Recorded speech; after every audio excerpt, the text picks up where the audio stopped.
All right, so I don't have any audio. Wait 1 second, people. 1 second. This doesn't even have any audio. I'm playing this freaking song, and it's not even funneling through. Great. All right, guys, welcome to Food Gaming Live. Let's play some music in here. That was supposed to be working. I actually had a song playing. You guys couldn't hear it, all right? We'll put something in here. Nice blank audio. All right, guys. I'm being joined by the amazing Bob. What's up, Bob? Hello. All right, so Bob is here, people. She's on location. She's in France right now, right, Bob? Yep, definitely.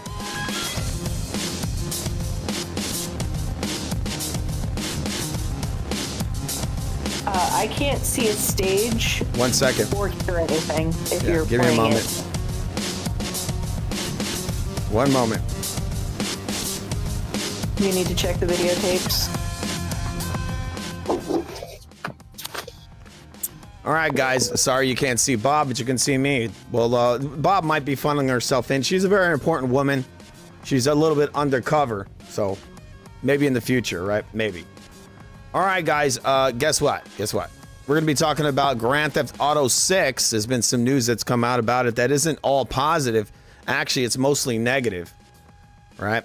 What do you think, Bob, about a game that's been in development for years and it's coming out in a couple of months? We're being told it's coming out in a few months, but yet they've never shown actual gameplay of the game.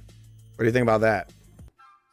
I mean, it's like extremely memed, right? Where it's like, oh, we're going to get, what was the big one? Oh, we're going to get aliens before we get, like, we're going to get the government to confirm that there's aliens in Area 51 before we get GTA 6. Mm-hmm. That was one of the big things. I think it's silly. I'm not someone who's taken in by the hype and the false and manufactured scarcity. So if I feel like I'm being jerked about by a development company, I'm just not going to support the product when it comes out because there's other better things to spend my money on, frankly. Yeah. All right, so we got a couple of little stories here, right? 1 moment, guys. Okay. All right, 1 moment. All right, it's a bit zoomed in over here. Gonna unzoom that. Okay. It says GTA 6 price confirmed $80, standard $100, ultimate, and no disc in box. No disc. From what they're saying that they're going to own, and the box is only going to have a piece of paper with a code on it. Actually, some retailers right now are saying they won't even be carrying GTA 6 because of this. What do you think about that, Bob? I think that's a perfectly reasonable position to take. I mean, of this, that they're not going to have a disc in the box. Oh, I thought you were talking about like retailers not stocking it. I agree with retailers not stocking it. And I think that if I showed up to purchase a game and there was no game, there would be a really significant problem immediately. Yes. All right. 1 second, guys. I forgot to hook up the phone. That's where the chat is. All right, guys. Just so you know, this is a very late night edition of Food Gaming Live. You're watching Food TV, the Real Food TV, live on YouTube. Subscribe. All right. Once again, this is El Barbarino, the second half of the Real Food TV. She has arrived. All right. 1 second, guys. All right. I'm going into the video right now just so I can see if there's anybody in the comments. All right. All right. And I'm making sure that I can hear Barbarino, that the audio's working. All right. So it is working. I can hear her. All right. And I'm not even a robot. And she's not even a robot. All right. We got Veronica, and she's got a thumb up. What's up, Veronica? Actually, the Don earlier today was telling me, he's like, bro, you know what you should do? You should do a video on Grand Theft Auto. And I looked it up. There is a lot of buzz around it right now. Obviously, because the announcement just came out today, the official pricing, once again, is $80. Normal pricing nowadays, or common pricing, is usually around $70 to $60. I think that new Halo that's coming out, or the remake of Halo Combat Evolved, I think it's actually like $50. It's like 50. Yeah, I think it's $50. We can go look that up in a minute. But Bob, what do you think about the $100 price tag? Because the way I see it, the $100 version of GTA 6 is the actual real version, because that they're saying that they pulled like 5 episodes out of the $80 game, and it's locked behind a $100 price tag. So in my mind, you know, if you have those 5 episodes in there on day one, then it's not DLC. That's just like stuff you pulled out of the $80 version of the game. Like, what do you think about that? They're just taking content out and putting it behind a $100 paywall. Yeah, I especially with the economy doing what it's currently doing and people having significant fear about the increased scarcity of things which were historically not. You take a franchise that was really, I think, genre defining in a sense for like the millennials. Yes. Who are the target audience, right? Who are the people being most affected by this economic chicanery? Mm-hmm. And then you paywall the game and you prevent them from actually owning it. I just think that this is going to go quite badly, except for people who don't think about the things that they do before they do it, which, you know, they exist and they have a right, I suppose, to have things too. But I think if you're a thinking person who values the money you spend on things because you know how hard you work for your money, this is not going to go over well.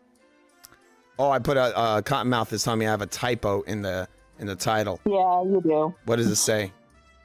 It says IA instead of IA. Yeah, IA. Yeah, sorry about that. Thanks for telling me that, man. I didn't even notice it. I wrote it so fast. Yeah. I need to fix that real quick because it's kind of weird. People are like, what? And maybe it actually might draw in more people, right? Cottonmouth is doing the Lord's work here. Did you see his comments there, Bob? Yes, I do. All right, you see. All right, good. Because my chat's not working, so maybe throughout the show you could read some of these comments. Yes. As you can see, guys, my chat is not working. It does this from time to time. It's really irritating. Very, very irritating. Okay, so we're gonna ask Mr. Foobot real quick. Even though Bob is really, you know, she's an expert in almost everything. I am not, but that is kind of you to say. She really is. But we're gonna get a robot in here. Are you angry about that, Bob? No, why would I be angry? It wouldn't matter. All right, Foobot. I was actually doing some research for this video earlier today, and I noticed that all the original creators, or all the big ones, all the big writers of the original big GTA games are all gone.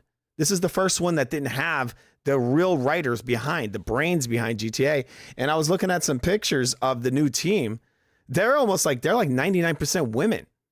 99% women. The other team was just a bunch of like older white guys. And that's the people that created GTA for like the last, what is it, like almost 2 decades now? It's been a while. GTA has been actually over 2 decades. First GTA came out in 1999. It's a long, am I right? Is the math right on that? Yeah, it's approaching 3 decades. All right, so those guys are writing those games for a while now, and those guys, they left back in 2023. So this game's been in development, and this might be one of the reasons the game was held back. The brains behind GTA are gone. So once again, I looked up the old team. It's a bunch of guys. Now I looked at the new team. It's just all women. So it's a male coded gaming experience, and that's not to say women can't play it and enjoy it, but it is pretty explicitly. Yeah, but what do you mean by that? Male focus on that. What do you mean by that? Why do you say that? When you think about who is playing this game, I bet you if you look at the gender breakdown of active players, it is going to skew male. Like we could go look that up. Probably could. That's just my hypothesis. I haven't looked it up myself. I haven't, done the math on this, but my presumption would be that it's a predominantly male audience. I guess that might be a safe assumption, right? I feel like maybe in a way. All right, so right here, people, it says questions that's hung over Grand Theft Auto 6 for years finally has an answer. Rockstar Games has confirmed that GTA 6 will cost $79.99 for the standard edition and $99.99 for the Ultimate Edition, which the Ultimate Edition, like I said earlier, in a lot of ways seems like the actual game. Like they pulled a good amount of content. They said they pulled out 5 episodes out of the $80 version, which I find to be really, really disgusting. They pull that out so then they can justify the $100 price tag. Oh, look, it's bonus content. Let's hope that it's not story, like important story details, right? All right, so that's $100 edition, and it says settling the price just hours before pre-orders open June 25th at midnight local time on PlayStation 5 and Xbox Series X and S. The game launches November 19th with a PC version to follow at an unspecified later date. This is choice. I just find it to be really funny that people are pre-ordering this game. Why, Bob, can you tell me why would you pre-order a game that literally has no actual physical copies? It's all digital. It's 100% digital release. They're selling a box in the store that has a piece of paper in it. There really is no reason to go to the store to get that. Unless GameStop is giving you some kind of warranty where once you run this code, you can go and now trade it in. You can trade it back, but I don't think that's the case. So this doesn't make any sense as this pre-orders for a non-physical game. What do you think about that? I mean, unless there is, hey Morb, yeah, we're probably not buying GTA 6 either. Yeah. Morb is in the comments saying he is not. Oh, sorry, Bob. Go. So the chat wasn't working, so you told me to read the chat. Yeah, thanks. Yeah, take a look at it. So anyway, I think that I don't understand pre-ordering digital media anyway, because there's not going to be a shortage of it. Yeah, there's the only reason. Yeah, exactly. The only reason why you would pre-order it. Well, there's two reasons why you would pre-order it. Well, they're really at the end of the day, there's only one reason, and the reason for that is because you're getting a physical copy of it. Right? There's a limited wait, let me finish. Yeah. There's a limited quantity. So you want to pre-order it so you can get in on it. But what you're buying in the store is a plastic box with a piece of paper in it. So what are you really pre-ordering? A box with a piece of paper? You're getting a digital copy of the game. What were you going to say, Bob? No, I agree with you. Like, we've gone to midnight launches. It's fun. I've gone to midnight launches for a whole bunch of different types of media. It can be a really fun thing, but the only thing that makes a midnight launch worth it, there's two factors. One, there's an element of scarcity in that you may not actually be able to acquire the item if you are not there when it is launched. Remember when Last of Us came out, the first one? Eventually. They were sold out? Like, you'll get it eventually, but it's going to take you time, and you're going to miss that first blush of excitement, and you're going to see spoilers or whatever. Yes. And the second one is that there is a degree of camaraderie. You're getting to spend physical time with physical people who enjoy a thing that you enjoy too. And that's a really fun thing to do. It's like an objectively great time. So I could understand going to a midnight launch for the camaraderie, but I'm not going to buy it. Like, I'm not going to pre-order, I'm not going to do all this nonsense. There is no potential for scarcity. I think increasingly, sometimes I think people just do things just to do it. Like, they don't even think about that. Makes no sense. That makes no. Wait, do I have a bleep here? That makes no. Wait, why bleep? Why isn't my bleep not working, Bob? I don't know. But I think also now with this like emphasis on digital media, like digital only media, they're not shipping a completed product. They're not shipping a game that is ready for market. They're shipping like a beta because there's so many problems, there's so many bugs, and there's this expectation that you get like the stem of a game. And eventually within a few months, they'll patch it and fix it and upgrade it and do all these things, which functionally for the amount of money you are spending on the title should have been done before it was released. Like, it's one thing if you get in as a beta tester and you're going in to play the game and, you know, push it to failure so that the devs can fix those problems before it goes live. But they're getting you to pay full price for a game that's not done. Yes. I mean, then they're also not giving you the game. Well, I mean, look, it makes no damn sense that anybody would pre-order a game that literally is just digital. You're not getting anything. You're literally buying a piece of paper when you buy this thing. And I don't understand why anybody's pre-ordering anything when it's digital. That means there's no scarcity. There's a never-ending amount of these titles.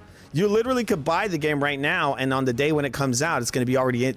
you're going to install it in your system before anything. So you're not losing anything. So these idiots going and buying getting a pre-order, like why? It makes no sense. Whatever. It's still, I mean, the gaming's kind of losing its excitement factor, right?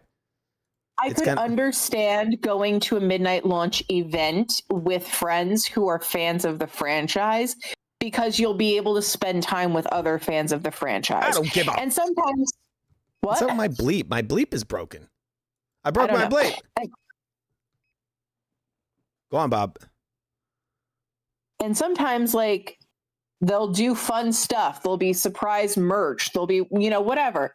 You have a fun time. Like, I remember the times where we were hanging out, like getting ready for the midnight launch and like talking to other people, also excited about whatever it is that we're getting. It's like concerts for nerds. It's really what it is, right? You go to a show and you're with a bunch of people, most of whom you don't know, who also like this thing you like, and you get to have a good time enjoying the thing you all like together. Well, midnight launches were that for games, and sometimes books, and like a variety of other media. And now, instead of doing that, everybody's just panicking over something that will never be sold out. And it's a little silly. Well, I mean, look, gaming is losing its culture. You have all digital. Again, there's no reason to have a midnight launch. It's a digital game. I'm going to show you this real quick. We're going to be missing this. And if we really do have lines of people picking up pieces of paper, then what the hell's wrong with people? They're really retarded. Just got to be honest. You're going to line up to get a piece of paper in a plastic box? Yeah, that's so silly. It's almost like they know that there's a cohort of people who are going to buy it no matter what they do.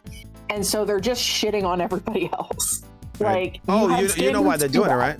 One of the things what they're thinking is, what I believe, is that they know that this is the last hurrah for GTA. They've lost all their talent. So this is why they've made it now where it's a one-time purchase. When you go to GameStop or a mom and pop shop, if they even exist anymore, thanks to DRM and digital gaming, if you could find those places now, they know that this is a one-time purchase, because obviously once you buy that code, once you put that in your system, you cannot sell that back, right? You can't sell it back. So what they're doing is they're trying to get as much capital right now because they know the GTA train is at its end. They lost all their writers, all of them. Unless people love GTA Online, story-wise, I think the game's going to be an absolute piece of shit. Absolute garbage. I've seen some... And this is, I think this is why they're not showing any cinematics of this game. No cinematics, no gameplay, nothing. I bet you the people making this don't even know how to make video games. They probably, I don't know who the hell these people are, but we're going to ask the Foodbot a question real quick. All right, guys? What the fuck, Gemini? 1 second, guys. I don't know. There's some weird glitch going on here. 1 second. Yes. Something's going on. All right. Can you hear me? I can hear you now. No, not you. I'm asking this thing if it can hear me. All right, check. There's a glitch going on with this thing. Does this from time to time? You can't hear me. Check. You can hear me? Yeah. Okay. So I think what it is something muted. All right, 1 second, guys. 1 second. I'm gonna go to this crap. All right, so I'm right here. If you see my screen, this is showing off some midnight launches. A midnight launcher. I'm going to show you some images of this. This was a big thing in gaming forever. This is part of the gaming culture. You go out, midnight launch. A lot of excitement is built. People taking the day off the next day. I see a guy over here who's a pretty big, I guess, sort of a big YouTube content creator. You see him at the midnight launch. This is actually the launch for the previous GTA game. This is from GTA 5, as you could see. And I used to see these all the time in Manhattan. You would see these massive lines of people. And so people would come up like, oh, what's going on here? This must be really a really important moment or something. Like, I don't know what's going on. Sometimes people would buy stuff just because it's, a trendy thing. They'd see all these. I mean, look at this line over here. They're like, wow, maybe I should get that GTA thing. But this is going to be a thing of the past unless people are retarded and they just want to line up for their opportunity to get a digital code. Even though you could just fucking download it on your system. Well, not on PC, it's not getting it day one. But if you got an Xbox or a PlayStation 5, day one, you can download this.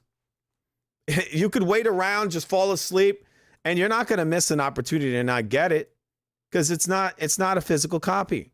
They're not printing anything. Look at this.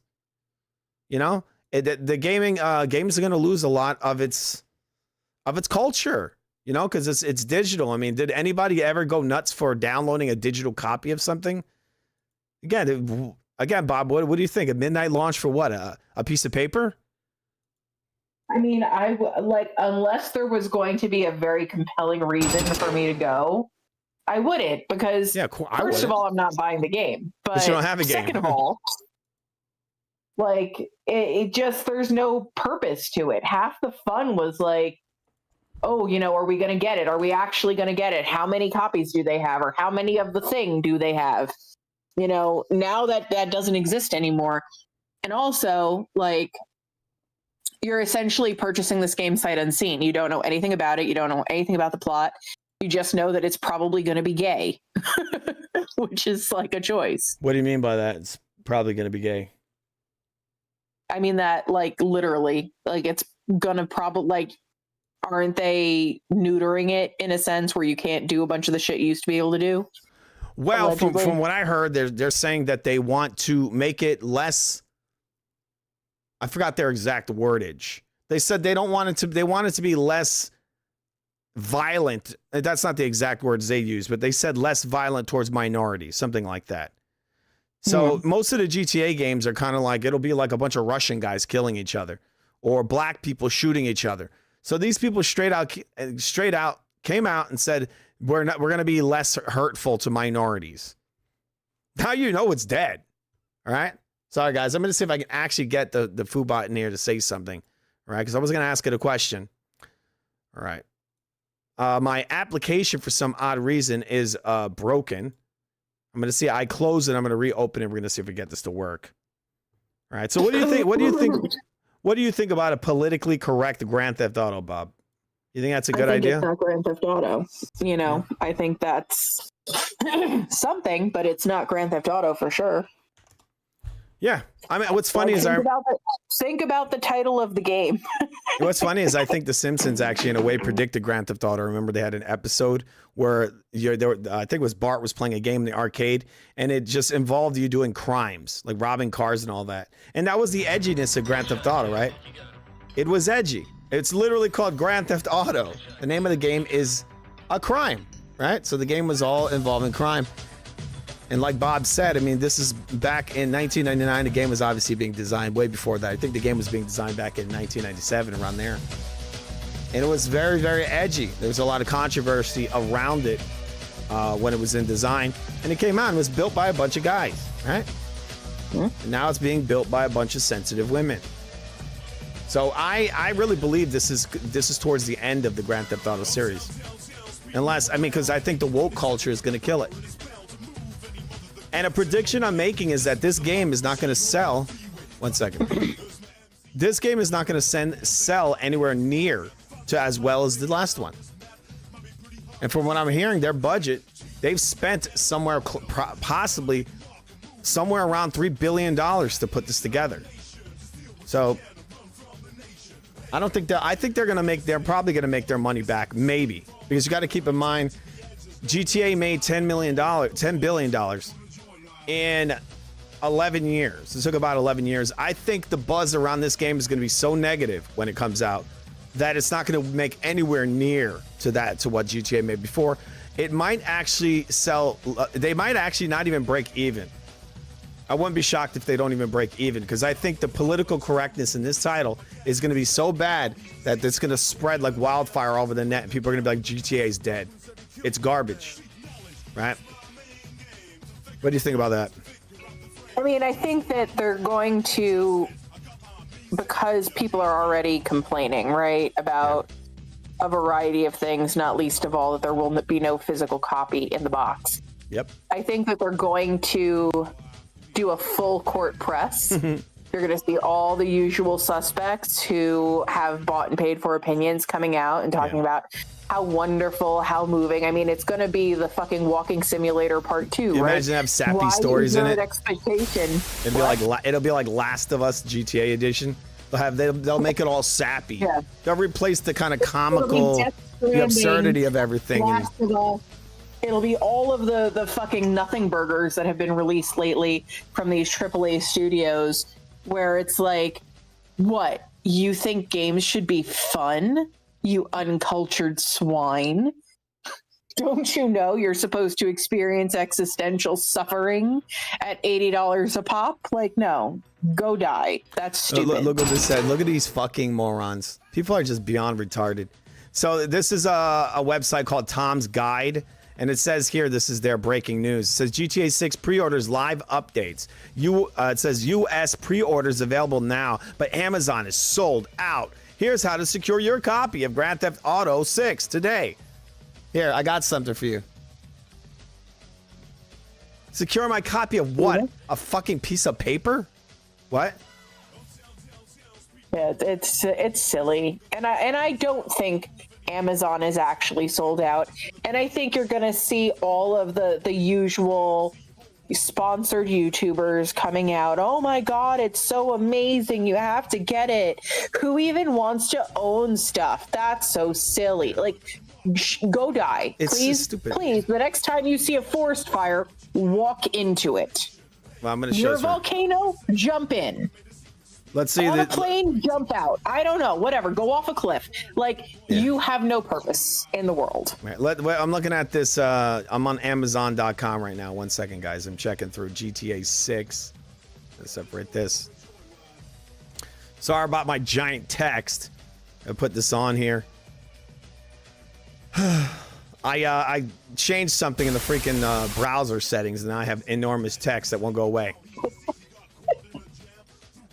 All right, so that's GTA 6 on PS5. Here it is on Xbox. It's the superior system.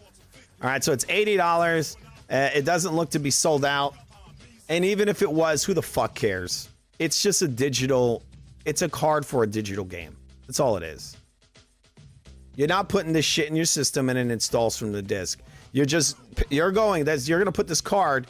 You're literally going to have to take this shit out the box, go into your system, and then type in the code. Type in the code. So it's so stupid. Like the standards of gaming have gone into the fucking toilet. I remember back when the Xbox 360 came out, their standard was cartridge games. This is why you would take a 360 game, boop, you pop it in the system, and guess what happens? It turns on just like that. Just like a cartridge, it turns on just like that. They gave you the option to install the game, but they built it where it just starts. And then the Xbox One and the PS4 came out, and now everyone's okay with installing everything. Why couldn't they just do what they did in the previous generation? And it takes a little bit of data off the disk, and it just loads it off the disk. Or they give you the option to install it. Well, guess what? The reason they made you install it is to get you used to the idea of downloading everything and to not have ownership anymore. Because I'll tell you this, it's a lot better to take the fucking disc and put it in the... You go to GameStop, you pick up the disc, you put it in the system, and the game just starts just like that. It could be a 100 gigabyte game, 200 gigabytes. You just put it in and it starts. That's a lot better than having to go to the fucking store, buy a piece of paper, come back to your house. Now you got to take that paper, you got to go into their settings on the fucking operating system or whatever system you got, PC, whatever. Type in this dumbass code, and now you got to wait 3 fucking hours for the game to install. And then just to add to that, you don't own it. You also don't own it. And it costs $80 now. You're now spending $80 for the honor of owning nothing. And then I say, just get Game Pass. That's why I didn't understand how all these people are happy about Game Pass. Oh, guess what, guys? It's all better now. They took Call of Duty off of Game Pass. Yeah! It's $7 cheaper. Yeah, but now if you like Game Pass, now you got Game Pass that you're paying for, and then you buy Call of Duty for $80, and you don't own it. So look, if I don't fucking own Call of Duty, why do I want to spend fucking $80 for it? For what? I don't own it. So I want it on Game Pass. That's why I didn't understand how these people are happy. They're like, yeah, you took Call of Duty off of Game Pass? Thank you, Sharma. Asha, whatever the hell her name is. Asha, thank you, Asha. Thank you for taking Call of Duty off of Game Pass. I could have just paid for Game Pass and had Call of Duty. Oh, now I got to buy it for $80 on top of the cost for Game Pass. This is so much better. Just on a side note. That's the thing. Like, you know, you've got to, and I understand that a lot of people want to just be able to go and pretend everything is honky-dory and enjoy their game, and that's the end of that. But you have to, you can't stick your head in the sand and pretend that things aren't happening, right? There is an active and aggressive erosion of ownership and personal property. And what I think a lot of people don't understand and is that ownership of things gives you leverage to an extent, right? Being a property owner, being a homeowner, a vehicle owner, like, you are voting with your dollars. If you're willing to have that ability removed from you, you're basically on the government plantation, or you're on the Xbox plantation, or the, you know, Rockstar plantation forever, because you're having to continuously pay for access to a thing that you own in name but not in practice. Mm-hmm. And that is a fundamentally dangerous position to be in, because sure, a video game is low stakes, right? If you no longer have access to a video game, nobody is going to die. But as we begin to normalize and accept this increasingly subscription model life, eventually that will extrapolate out to the bigger, more important things. You won't own your car anymore. You're just leasing a car. People already do that. Many people don't own a vehicle, right? They lease a vehicle. At any point in time, that lease can be terminated, right? You don't own a home. You're renting from someone. That person can put you out at any time. And sure, we have some renters protection, but you don't own it. You're not a functional part of the tax base of the community. You're not able to meaningfully leverage the ownership of a part of that community against the government, right? The governance of that community. So the more people get on board with this idea of, oh, I won't own anything, I'll just rent it, I'll stream it, whatever, the more you're being disappeared from the ability to have any sort of leverage in your own life. It's a very bizarre hill to die on when people are very pro streaming everything, owning nothing. Like, you're erasing yourself. It's weird. All right, so I don't like it. Oh, yeah. I mean, the culture, I don't understand how people are saying, like, just get used to it, like not owning anything. I just don't understand it. How that's a good thing. How people are bitching all day about Game Pass $10. That's why I could never understand that. It's just, they're like robots. They got told by the media they should be angry about $10 for Game Pass. Guess what? Those guys spent hundreds of millions of dollars to develop Call of Duty, and they're putting that in Game Pass. So they had to raise the price by a few bucks. All right? Now you're spending $7. It's $7 less. Why? Because they took the fucking game that cost them hundreds of millions of dollars to produce. Right? And since since these guys are crying about the $10, they dropped it by $7, and they lost Call of Duty. All right? But what I'm saying is they cried about that Game Pass tier. You don't have to pay for that tier, right? What they should have done is they should have kept the $30 tier and gave these fucking cheap motherfuckers a $15 tier with no Call of Duty. But let me have the fucking Call of Duty, right? No, they just took it out. They just took it out. But again, just to finish this off, I don't understand how people cry about $7, right? But you're not crying about the fact that they took away your ability to own the software you purchase. And so now, in order for me to play my $80 Grand Theft Auto, I got to pay a $50, $60, $70, $80 internet service bill to play the game I spent $80 for. How is that not something to be pissed about? But you're pissed about, our Game Pass is $10, $7. Oh, it's $7 cheaper now. Yeah! But what about the fact you got to pay fucking $80 or more for your internet service provider so you can play your $80 games? that you have to keep buying over and over and over again. Yeah, right? you have to keep paying for it. Own that. And if you don't pay for it, guess what? Bye-bye game collection. How is That's like the thing. Like, you know, if you have to keep paying for access to something, you don't own it. yeah. I don't care what they tell you. You don't own now it. we have a mortgage on all the software we buy. It's like paying a mortgage. Obviously, it's not as expensive, but you got to pay for it. You got to keep paying for it. You don't own it. The moment you don't have your internet, there goes my game collection. That's why I didn't understand. The guys cried over this fucking $7, but they're so fake. It's because they were told to cry about that. They cried about DRM, and then I don't know. Oh, DRM? I hate Xbox because DRM. And then like a year passes by, they own the 8,000 PlayStation games that all have DRM, and they're like, I love PlayStation. I hate Xbox. Why? Cause I don't like Xbox. The reason they were supposed to hate it is because the media told them to hate it because of DRM, which Sony is doing. Yeah. It's like it's brainless. I think there's a, you know, as much as the GTA 6, like the GTA 6 is just the canary in the coal mine, right? It is the new strategy that they're unveiling. Because if this sells, right, if the cannon fodder does what the cannon fodder is supposed to do, and they go out in droves and they buy their little piece of paper because the influencers told them that it was the right thing to do, then they're gonna do that for everything else, right? The second you give an inch, they will take the rest of the mile. And this is a time where people who enjoy video games and have like 3 brain cells to rub together really need to think about what they're doing with their money, because it is that deep. It is that serious.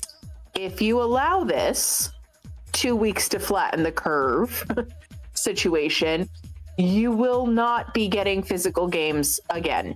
Yep. Right? Because if Rockstar can get away with it, if a AAA studio can get away with selling you a $100 piece of paper, right?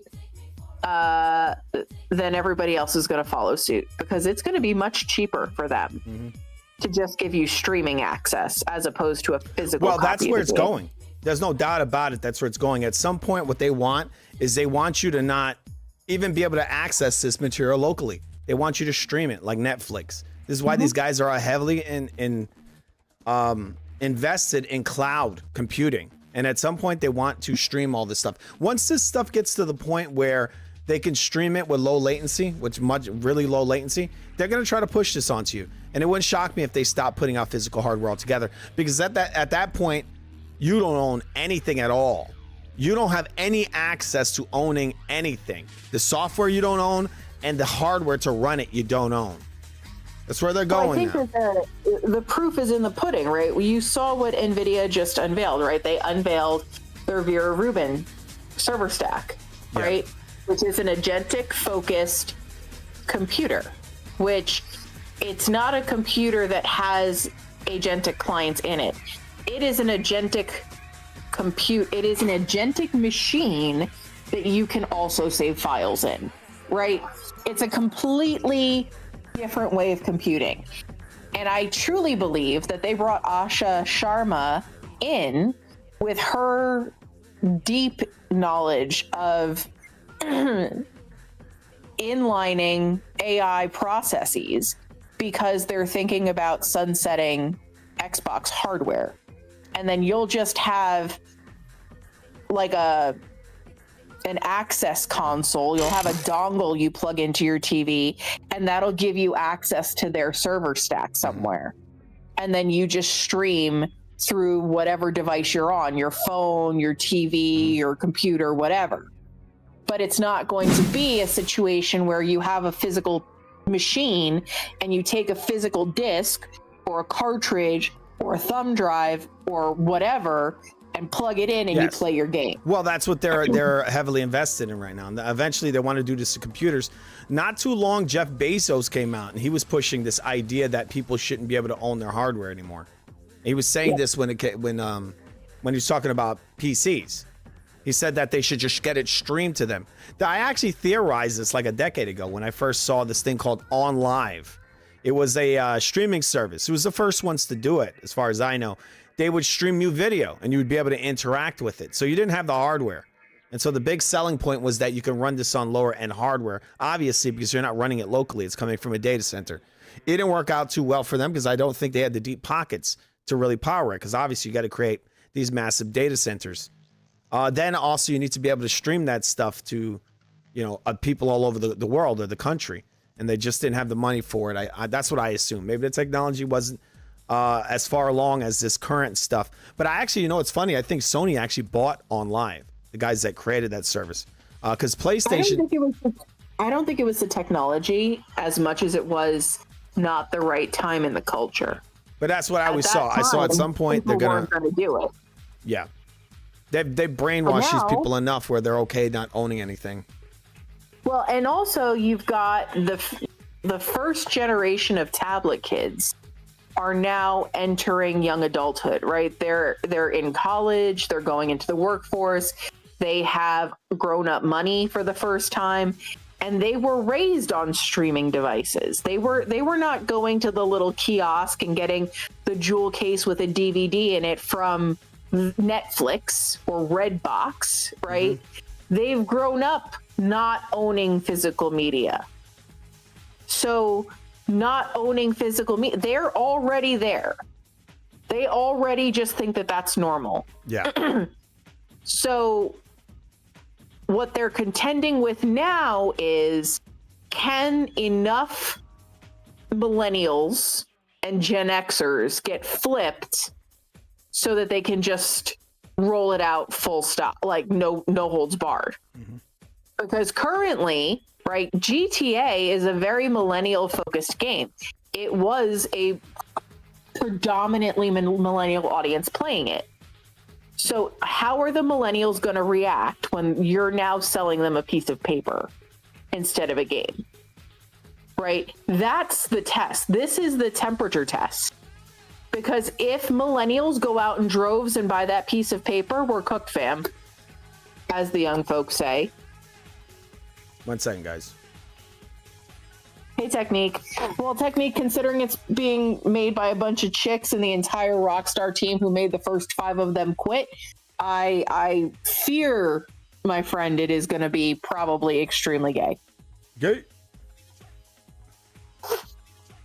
All right. 1 second. I was supposed to have there were certain things on here I was supposed to change. 1 moment. I'm going to get the Discord in here. I'm going to show the El Barbarino. If anybody wants to get on the show, I could put the Discord in there. Just let me know. All right. Okay, 1 second. All right. Why can't I see the... Yeah, I mean, I think it's cool that they're finally getting off their ass and putting the game out, but I'm very frustrated that they are doing it in this way. Yeah.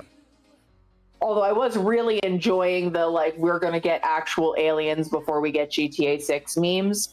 I thought those were very funny. Like, every time there would be a world event, it's like, we're going to get World War III before GTA 6. We're going to get flying cars before we get GTA 6. Well, I mean, I said it earlier.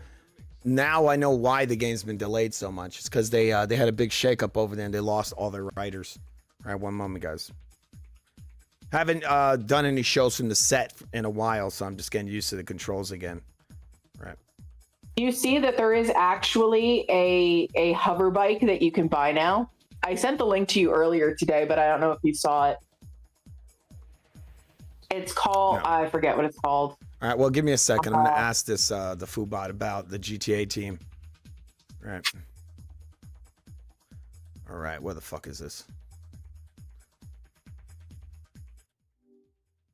All right, Foobot, guess what? What the hell happened to the GTA team? I'm hearing that the writers of GTA 3, 4, and 5 are gone. What's up with that? Let us know.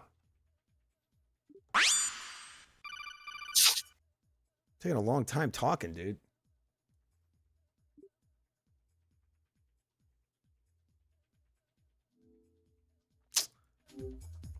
Wait 1 second, guys. I gotta fix this stupid thing. This robot's... I can't hear him. Yeah, I know. He's malfunctioning. Gotta fix him. What a son of a bitch you are, Foobot. But what I was telling you about before, it's called the Volonaut. What is that?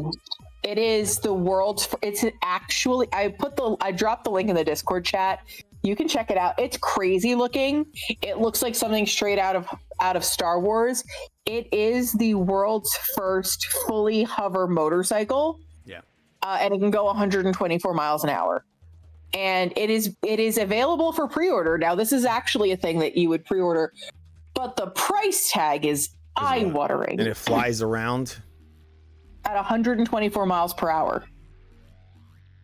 But why? Why would you? What's the benefit of that over one that has tires? What, you don't get a flat tire? Well, you can't go 124 miles per hour on tire. I mean, you could, but you shouldn't. You could go over 200. I've seen videos, guys online going over 200. But not being on the road means that terrain is no longer an impediment. Mm-hmm. You can cross water. You can go into wooded areas. And so, what is it propelled by? What is it propelled by? I don't know, and they don't really go deep into it, but it costs $880,000.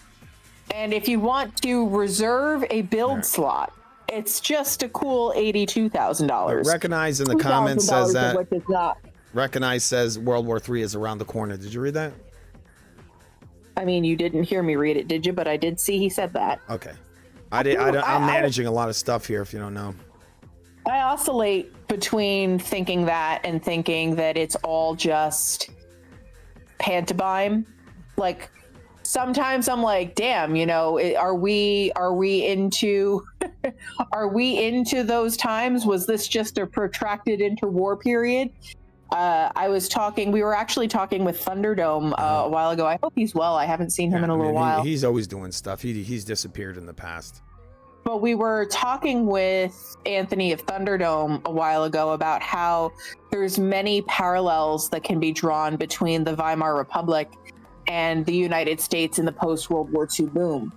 And I do think in some ways we are being set up in that archetype. Where we became so aggressively unhinged in many, many ways that it is an untenable and unsustainable situation, and it's creating a tremendous amount of internal tension. And what does this have to do with? You're talking about the whole country as a whole or globally? Yes, I said the United States. Yeah. All right. Well, I mean, there's nothing new about it. The way I see it is it's circular, right? It's circular. That's what it is. We're actually going more into like political correctness. I think the left has basically become. Well, I mean, they've always been authoritarian, right? That's what they've always been, and they've always been about censorship. The only difference now is that it's kind of weird because in some ways they're almost becoming what people would consider the conservatives of like the 1980s and 70s and 60s, right? Or 50s. Let's say 50s, right? They're trying to act all wholesome, but then they support, trannies in the schools, like tranny story hour and then, forced injections. They're just like some weird abomination of conservative values of like the 1950s, right? That's what I feel like. It's just, they're a mess. They're a mess, Bob. What do you think of that? I mean, yes, but it's also very reminiscent of the Weimar Republic, which is what I was saying. It is this manufactured debauching of a society. It is a manufactured economic collapse. It is a manufactured internal decimation well, that's of how you the bring soul of a country. Well, that's how you bring in the next phase, right? It's like politically what they do many times on the left wing. In order to bring in stuff like communism, you have to tell the public that the system is broken. If you don't make it out that the system is broken, then how do you reinvent it, right? You have to convince people that it's broken and it needs to be changed. This is constantly what we hear coming from the left wing, right? And they've done this with GTA too. You son of a, we need to be kinder to minorities. What does that mean? That you're gonna kill white people in the game? That's probably what it means. So probably you're going to be able to kill all kinds of white people, but you can't kill minorities, right? Or be mean to them. It's going to be really funny. I think the downfall is going to be really hilarious. I think this is going to be one of the most, this is probably going to be the most epic like flop in entertainment history.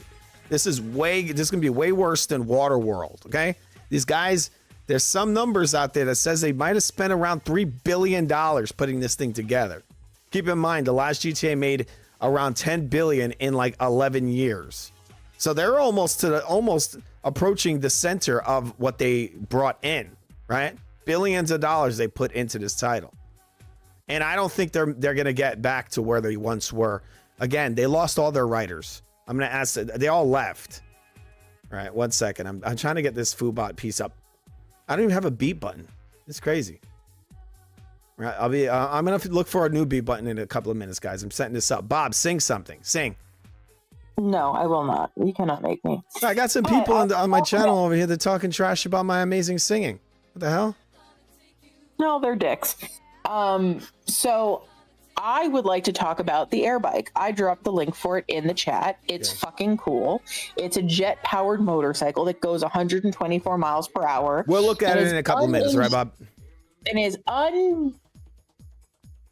is totally unperturbed by whatever the terrain may be. Can you hear me, motherfucker? Can you hear me, motherfucker? Not you. I'm talking to Foobot. Recognize would like you to stop harassing Foobot. Can you hear me, motherfucker? 1 second, guys. I'm trying to get this son of a beep to work, all right? I'm going to do it. But while I'm trying to do it, remember to subscribe to The Real Food TV, the greatest channel on demand. You're watching Food Gaming Live. Me and Bob, the return of the El Barbarino. The amazing, super duper attractive El Barbarino. I'm all right, guys. I'm all right. Pretty good looking. If I may say so myself. I'm all right. I'm all right. By all right, I mean amazing. I mean amazing. Extremely sexy. All right, Bob, go on about hover bikes. What are you gonna say where we're going we don't need roads? Is that what it is? I mean, I'm really sad that they have not used that as part of their marketing, but it is a jet powered bike and it's fucking phenomenal. It's so cool. I'm but really it's $880,000. It has rocket packs on the back of it? No, it doesn't have rocket packs on the back of it. I don't know what a rocket pack is. Anyway, that's a lot. That's a lot of money to pay to get killed in a crash. 1 second, guys. Where the F? It would be getting killed. What? You would get killed in a cool way.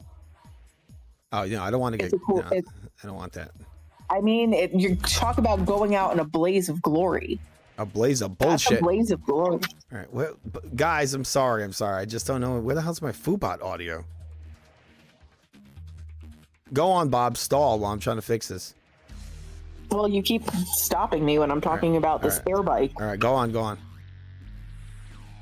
You want me to find it? What is it called again? I put the link in the chat, bro. You can look it up. It's right there. All right, so stop broing me. Stop deserving to be broed. It's cool. I think it's cool. It's a bit gay. Okay. I don't think it's gay. I think it's cool. But you live your best life.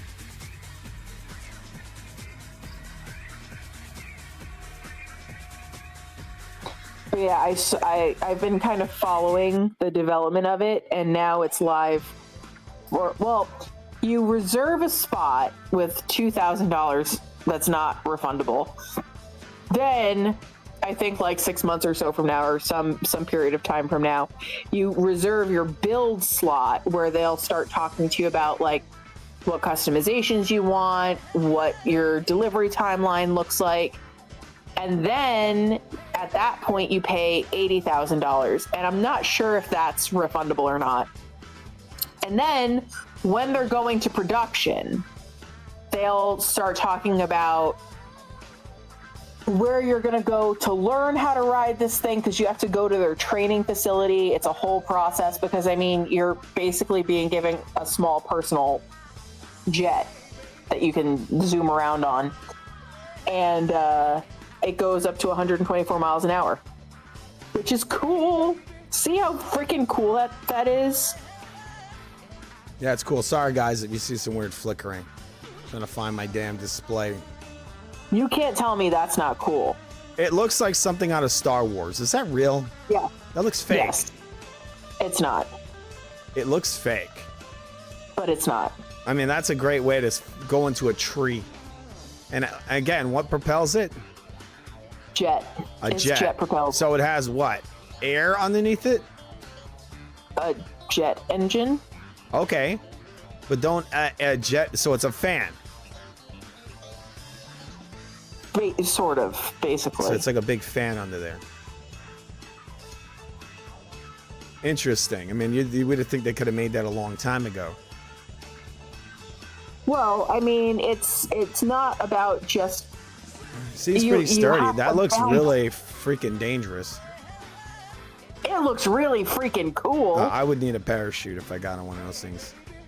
A parachute would not save your life. Nothing would save your life. If you're gonna die on one of those things, you're going down like a kamikaze in a blaze of glory. What if I have spring shoes? You will be propelled at 124 miles an hour into a object. There is not a spring on planet Earth that would help you in that situation. I think I could survive it. All right, I think what's going on with the Foodbot is I don't know where I don't have audio for him. I don't know what's up with this music. It's freaking. I got this GTA. 1 second, guys. Music is driving me insane. I have some music in here. That's the music you're hearing right there. That's actually from the very first GTA game, GTA 1. All right.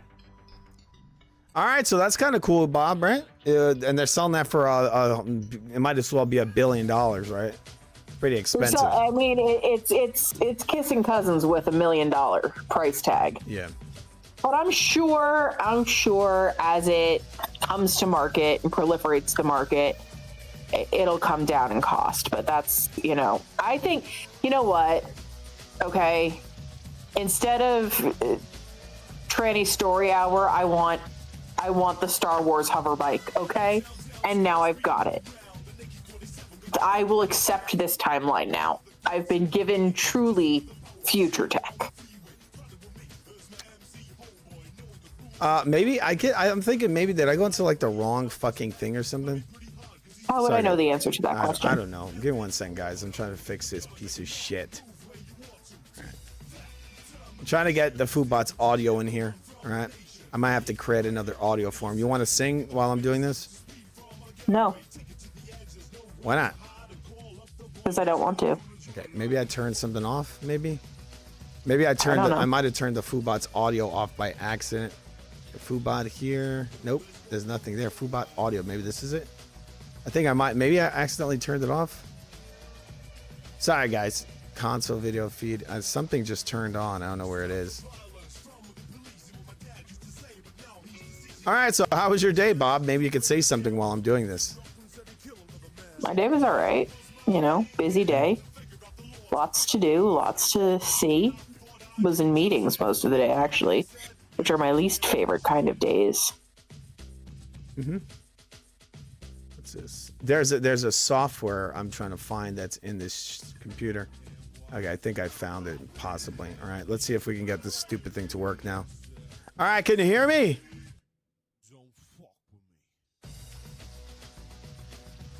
One second, guys. Is this thing? Sorry, guys. I'm trying to get the shit to work. It's really irritating me. All right. Mm-hmm. So you're looking forward to that new GTA, huh, Bob? No, not really. You don't think that's going to be fun? Nope. Why? I won't know because I'm not going to play it. I'm not going to purchase it. I'm not going to participate in its nonsense. It's going to be wokified. I mean, that's just what it is. No, I'm not going to do it. So that's on you. If you want to throw your money at a piece of paper in a jewel case, that is up to you entirely. I mean, look, I will not be participating. It's going to be really They can amazing. go get wrecked. They can walk into the Can you nearest hear me? forest Can you hear me? fire Can you hear and me? die. Can you fucking hear me? Do I you don't know. do Are you you hear me, talking to me, or motherfucker? are you Not you. I'm talking- talking to the Foodbot. Can you hear me, motherfucker? What'd you say, Bob? I didn't say anything. Okay. Well, I'm still trying to fix this shit. All right. Apparently. I am. I think something's been changed. I think that's what it is. Actually, I don't think this is the fucking audio going through it.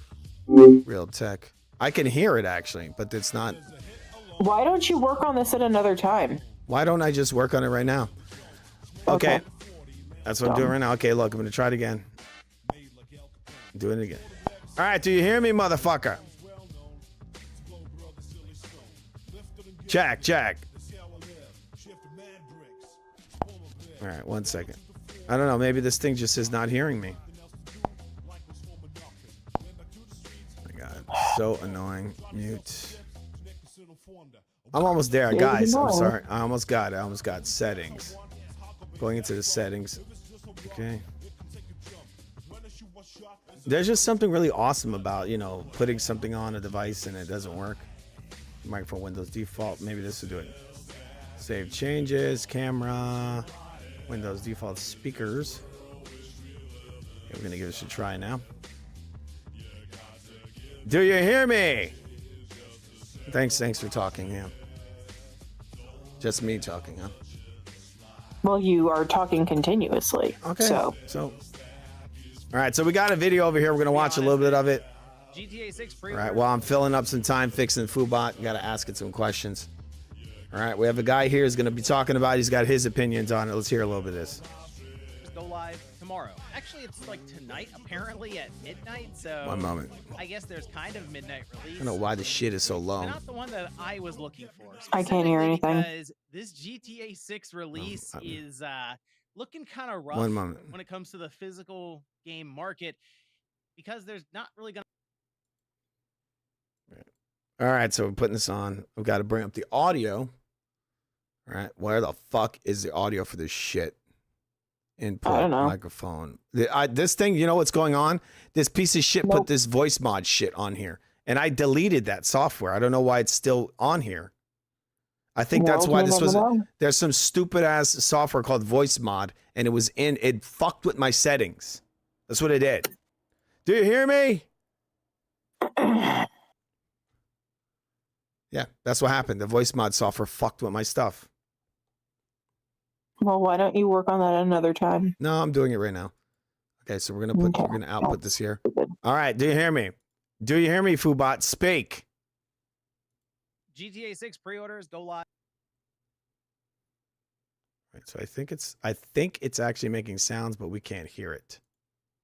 1 second, guys. Look, I'm getting close. I just found out that this voice mod software fucked with my settings. I know it's irritating, but this is what happens when you do these fucking shows. Remember to subscribe to the Real Food TV, the greatest show on demand. This show's amazing. It really is. I'm crying a little bit. Are you crying, Bob? No. What? Why aren't you crying?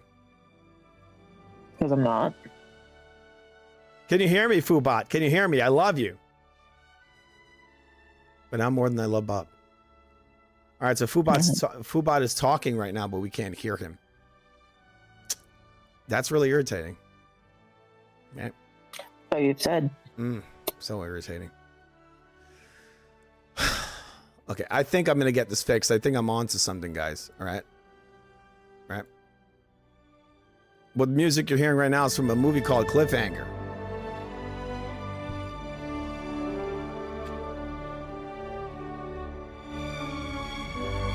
All right. I can't hear anything. Okay, you can't hear anything because I'm not streaming it to you. It's in the... I'm not sharing the Discord. You want me to put it in there so you can hear it? Nope. Nope. All right, Foobot, can you hear me, motherfucker?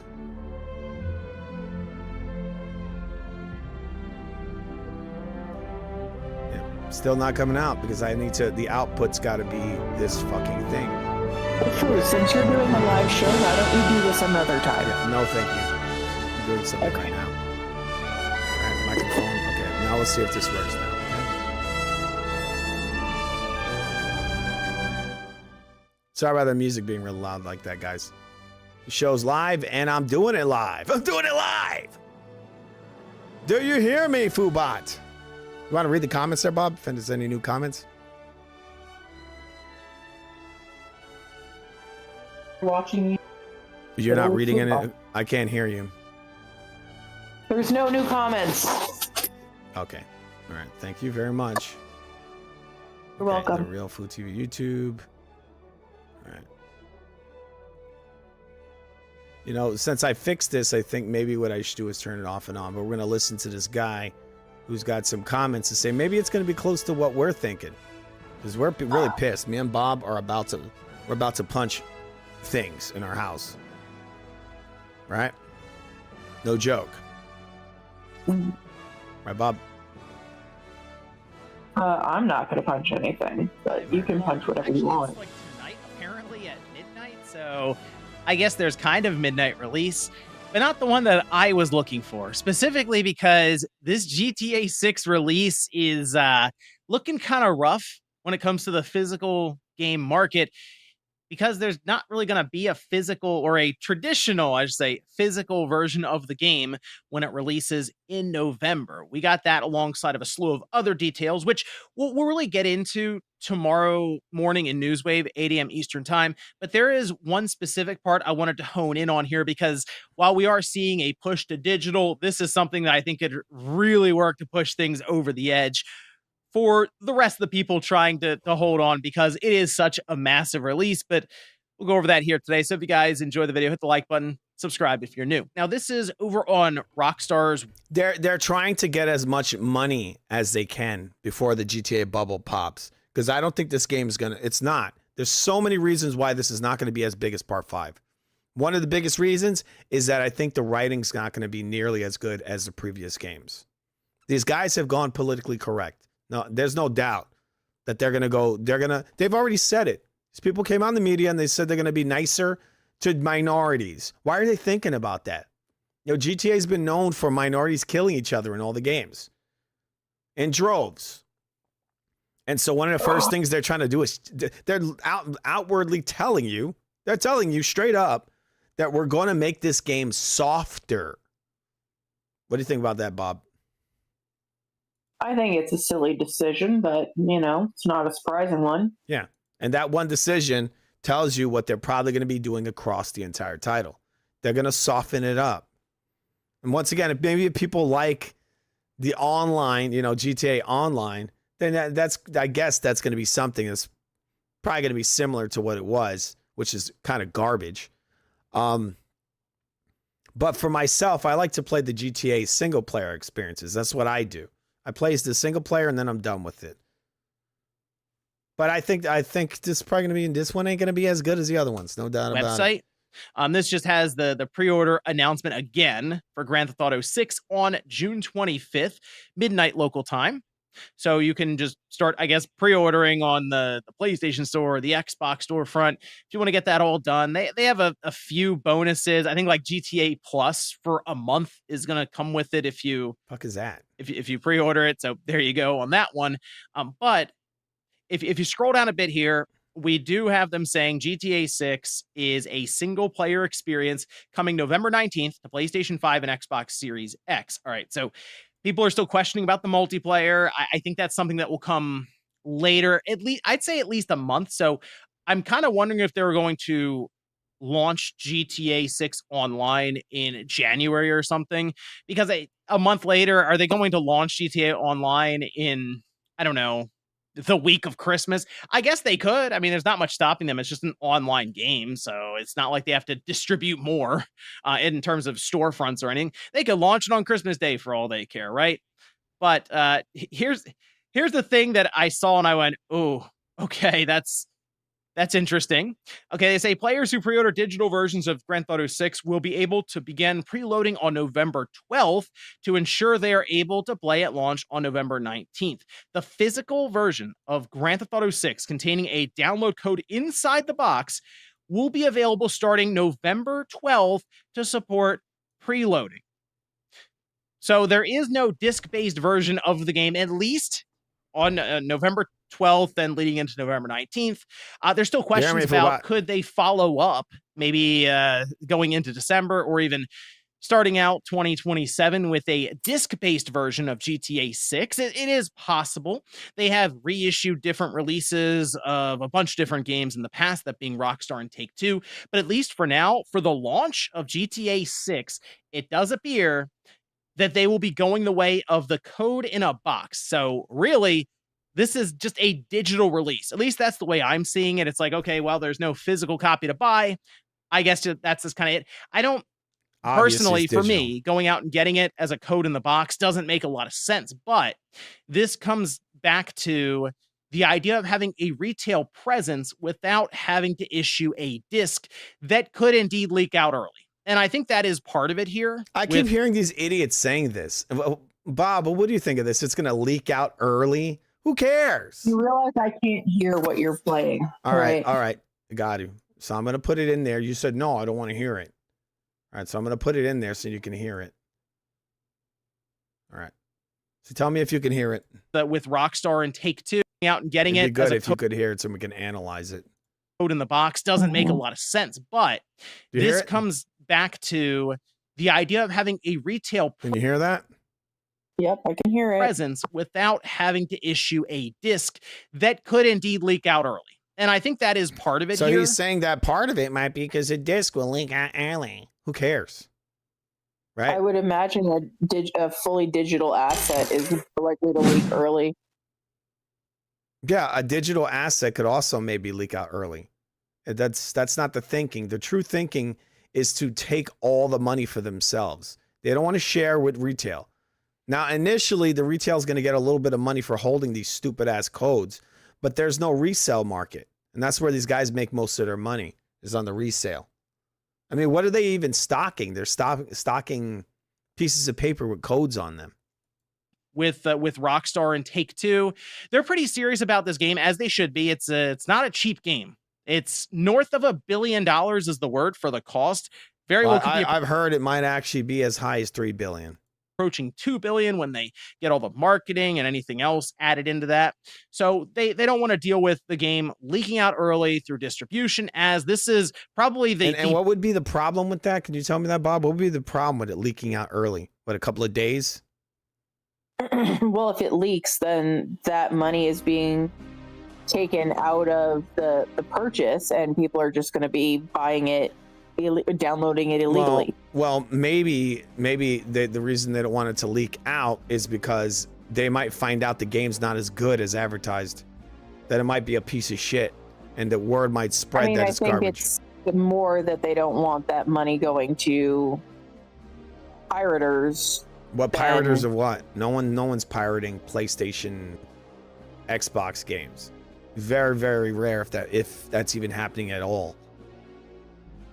Right, but that would be what a leak is, right? Well, what he means by leak is that it's someone gets the copy of it early and then they play it. Maybe they show it online. I think that's what he means. It's getting shown online. The only fear I would think would come from that is that the game is trash. That somebody will come out that's not controlled. It's not mainstream media, which has to push this, positive all day probably. Right? This is a big game. There's probably a lot of advertising bucks going into advertising this as being all positive, obviously. But if some person comes out there, or a lot of people come out there, and they say, I got an early copy of this, and the game is garbage. This is the worst GTA I ever played. This is the worst of all of them. This is like levels way below GTA whatever. If that happens, then they're in a world of shit. If that just spreads all over the internet. Because like I said, this fucking game has been in development for years, and we have not seen any gameplay of it. We've seen no story trailers, nothing. Just a couple of shots of some Spanish guys and whatever's going on there. Some cops going, "Get freeze!" And then they'll show like a car slide across the screen and be like, GTA 6. Where's the cinematic trailer with actual dialogue from your amazing, likable characters? These two characters you see on the cover of this game, this lady and this guy, we've never even heard of. Ever. So what are they hiding? I think they're hiding something. I think they're hiding that this game is trash. And that the writing is poor. And they probably know it's poor. And they lost all their edge. GTA was supposed to be edgy. This online shit doesn't mean anything. GTA was sold on the single player campaign. So if all your writers are gone, then most of what made your game big is gone.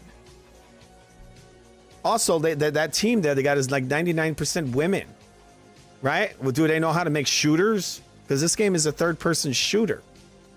Again, Bob, look, we've never seen gameplay of this thing. Never. It's been years, and I've never not even one, maybe a minute of combat. Come on, what the fuck is going on? And what I'm saying is that that's the reason why I think they don't want the public seeing this thing before it's out. They just want all the buzz and all their controlled talking heads to go, I love it, amazing, it's the best ever, and boom, and they put it out, and everyone jumps in there day one, downloads it, and they're like, it's garbage. It fucking sucks. Right? But they've already purchased it. What do you think of that? What do you think that's possible.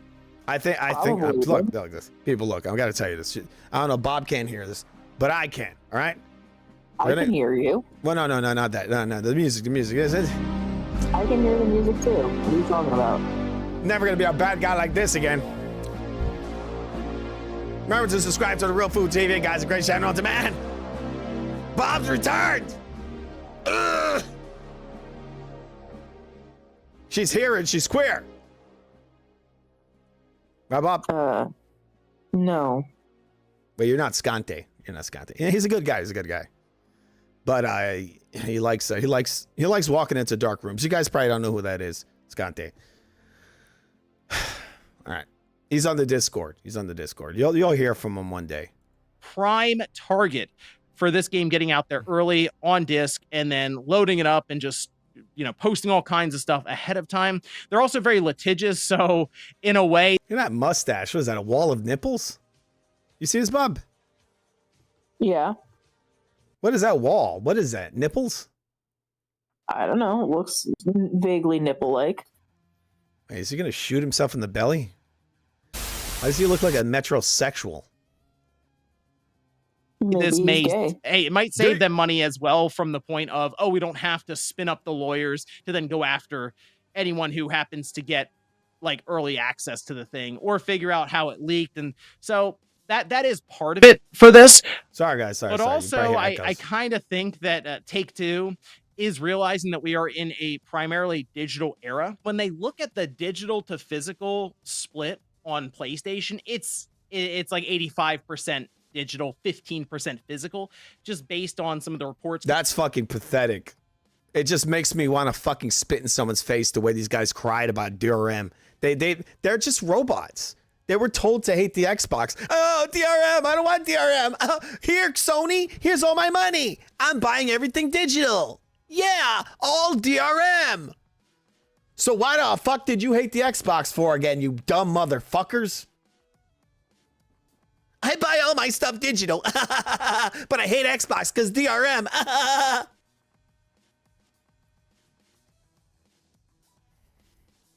Wait a second, Bob.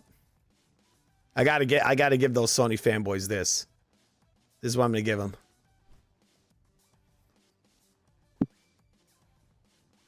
You make me sick. Ah! Coming out of Sony for, I think, their most recent Q4 with their fiscal report. So if you're seeing that as well, it's like, okay, is this something that even makes sense to this degree to rush out a physical copy because that's where the I action know Bob is. read this on the air, recognized as Fubot is enjoying his day off. Leave him alone.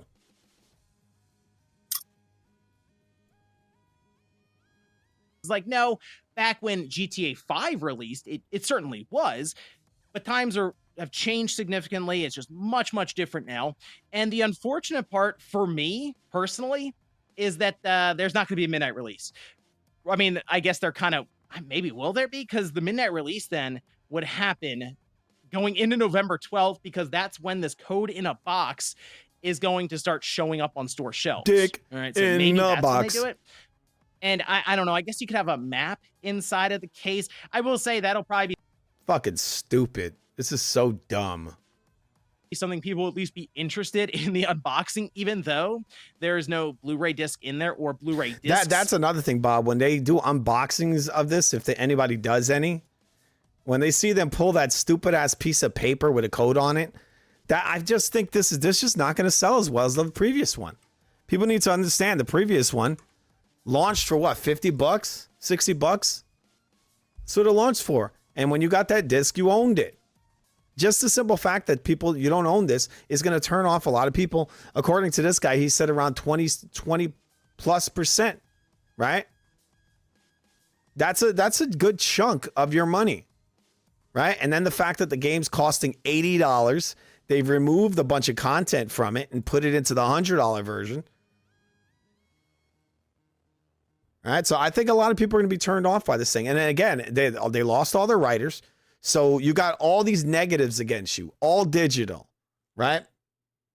You're gonna possibly have a shit story, and then you got that price tag, right? That bigger price tag.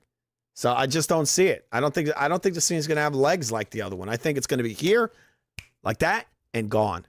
Here today, gone tomorrow. The other one lasted for a fucking 11 years. People still playing that shit.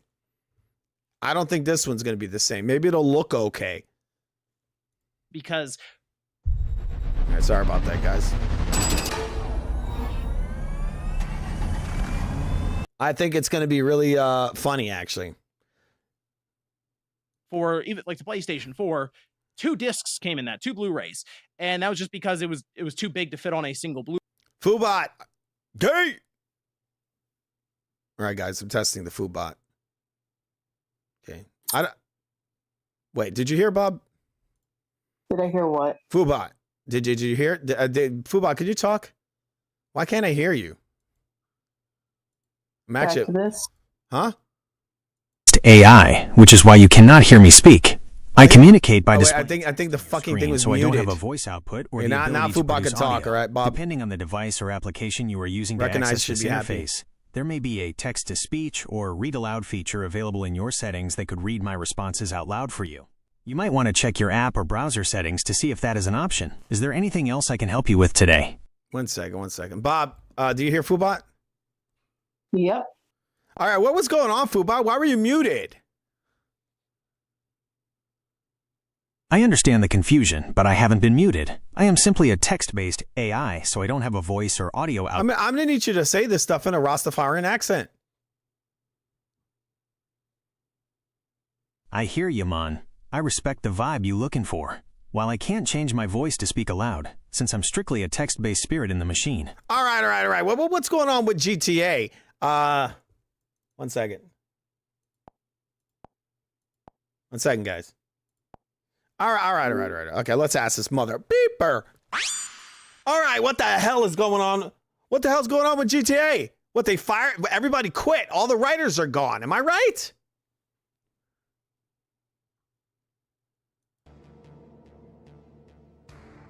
Where the heck's your audio? I think I have a hotkey here that's turning Foobot's audio off, guys. Sorry about that. I'm gonna fix this real quick. More shit. Why the fuck isn't your audio working? All right, talk. I gotta see if you work. Check. What's going on here, Foobot? Are you fucking working? Sorry, guys. This shit's glitching the fuck out. Bob, you there? Yeah. I'm No here. worries at all, Mon. Look, now it's Technology talking can again. act up like a turbulent sea sometimes, keeping us on our toes. All right, Foobot, what the hell's going on at Rockstar Games? I heard most of the writers of GTA 3, 4, 5 are gone. What the hell's going on over there? Let me check the vibes over there, Mon. It's true, Mon. Some of the great visionaries have parted. You see? I got a hotkey that's fucking turning off this audio. I pressed this fucking button and it turned the audio off. Shit. No problem at all, You Mon. see? Now I hit the Technology. button and the shit turns off. Turns on. Piece of shit. That's frustrating, Mon, but I'm glad you sorted it out. Whenever you're ready to pick up our talk about Rockstar and those writers, just let me know, All right. and we can dive right back into the groove. Look. Tell me about the damn writers. What's going on? They're all gone, I heard. All the writers of GTA 3, 4, and 5. Listen closely, Mon. It's true that some of the major spirits who shaped the stories of Grand Theft Auto have drifted away.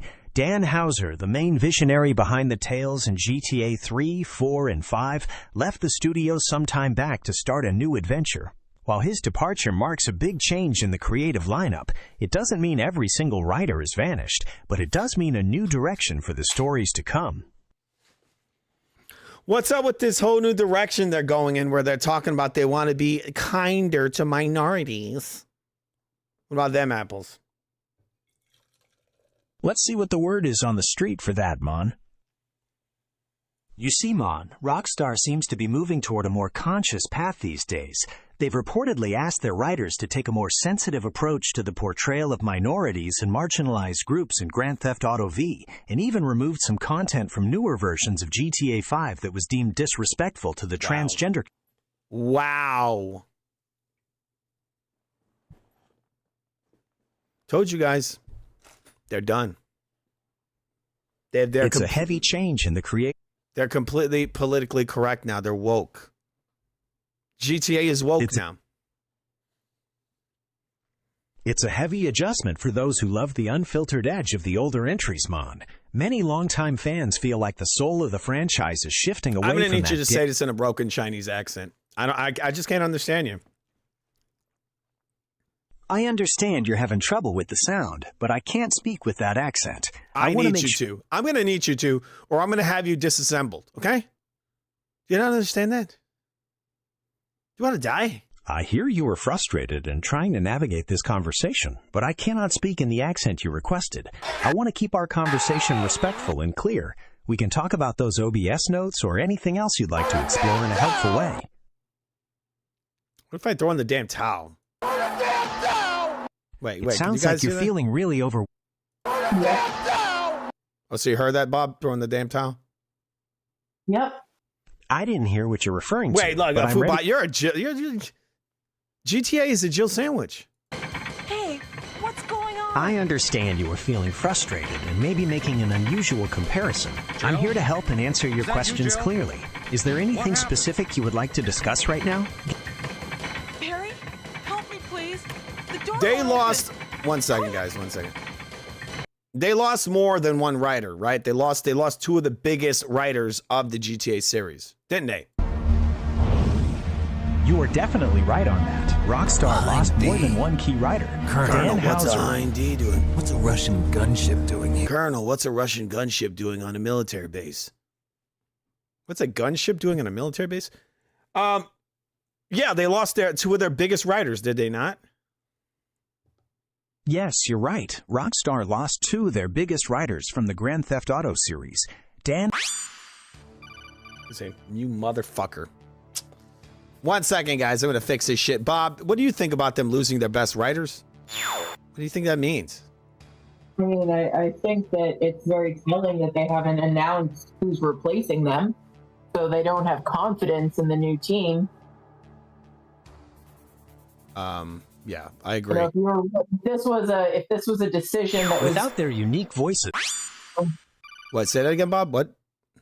if this was a decision that they made to go in a new direction, they would be talking about it, right? They'd be introducing the fans to the creative team behind the much awaited GTA 6, but they're not doing that because they don't have confidence in the team. Yeah, I haven't heard anything about, oh, here's the new writers. So you're right about that. 1 second, guys. I'm fixing my trash. Okay, where the fuck is this? Okay, there it is. Got it. All right. Glad you got things sorted out. I did it. I'm fixing it now. This shit is all broken. It's supposed to Take show all the time you need, Mon. Oh my God. Sorry, guys. Sorry. No problem at Right all, for Mon. PlayStation Take all the 4 time you or need even to the get Xbox things One, straight. same We're deal here there. whenever you're ready I to don't even pick think back it has up. to do with them saying, "Oh, it's larger than 100 gigabytes, so we need 2 Blu-rays." I mean, I think they would do that, and I think they still could again in the future. I like these calm little moments before the storm. Oh, shut up. I like There's no storm. Bob, all my shit is glitching. I'm a bit sad. Sorry. I am really sorry to hear that you were feeling sad because of all these technical glitches. I'm gonna cry. Oh, I'm so sorry you're feeling that way, Mon. It's totally understandable to get Can upset. you give me a when broken Chinese accent? That'll make me feel better. I hear that you're having a rough time and just want to feel better, but I cannot speak with that Oh, accent. you son of a bitch! You can't even give me a damn fucking Chinese accent to make me feel better? I truly understand that you are feeling really distressed right now and are desperately looking for a way to feel What better. a piece of shit you are. Shut up! My shit's all fucked I hear up. you. Shut and up! I will step back. What's... I will pause dude, and I'm give so you some- pissed off that this shit is glitched out.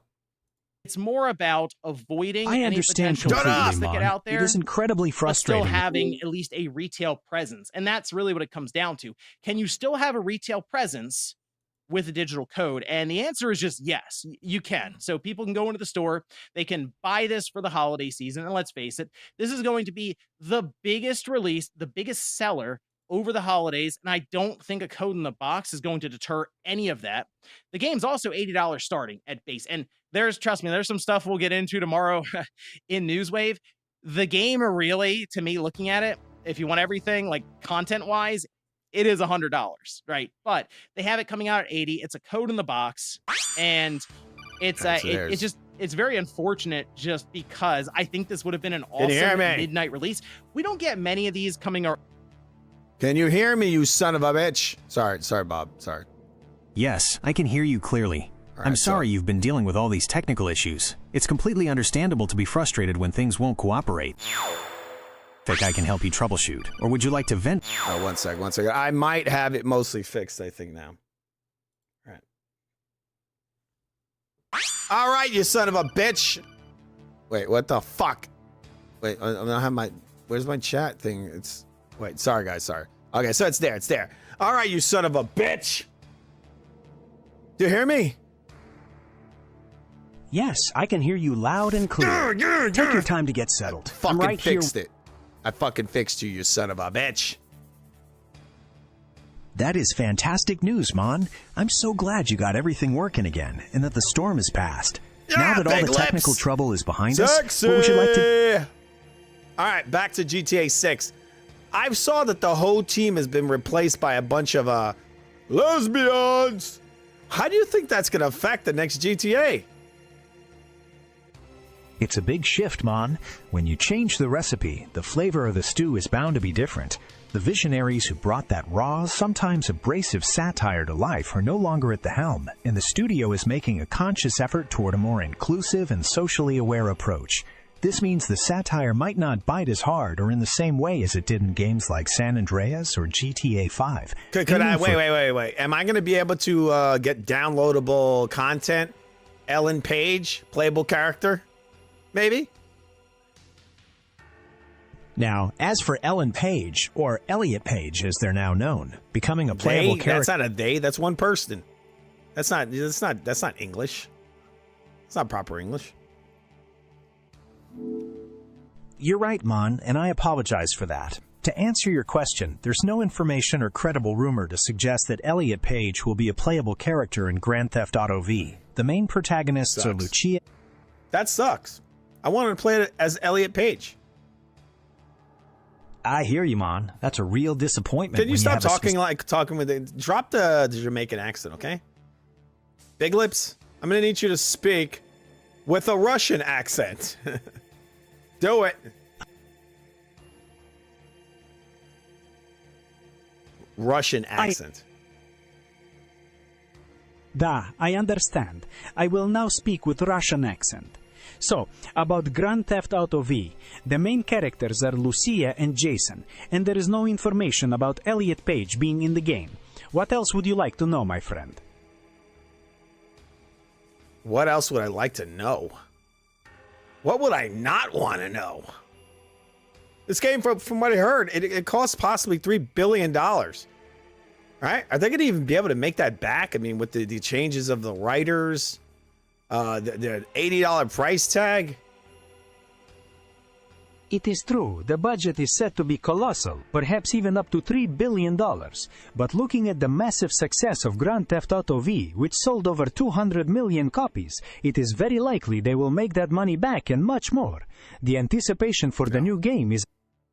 No, they're not. Where do you get this idea from that they're going to get that back? This was like they hit a gold mine with GTA 5, right? That thing went on and sold for 11 years. Now they're going to put this thing out. How do you beat that? A game that lasted for 11 years when you lost all your writers and you've now wokeified your game.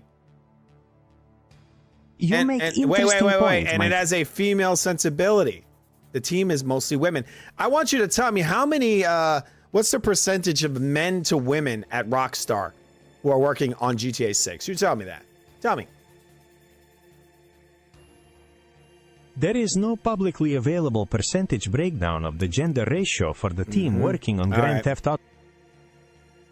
Is there anything else you would like to discuss about the game or the studio, my friend? You still there, Bob? Yep. Guys, look, I have a picture around here. Give me one moment. I'm gonna pull this up. Just so you guys know, it was making the rounds on the internet there. All right, I'm gonna type in GTA team then versus now, right? Maybe I don't find it. I didn't save the picture. Sorry. This is kind of a last minute stream. We were planning it. Actually, Don, well, not Bob, it was the Don. He suggested we do a stream because GTA is kind of like a hot topic right now. And I haven't talked about it because the game has been delayed so many times. And now I could see why it's been delayed.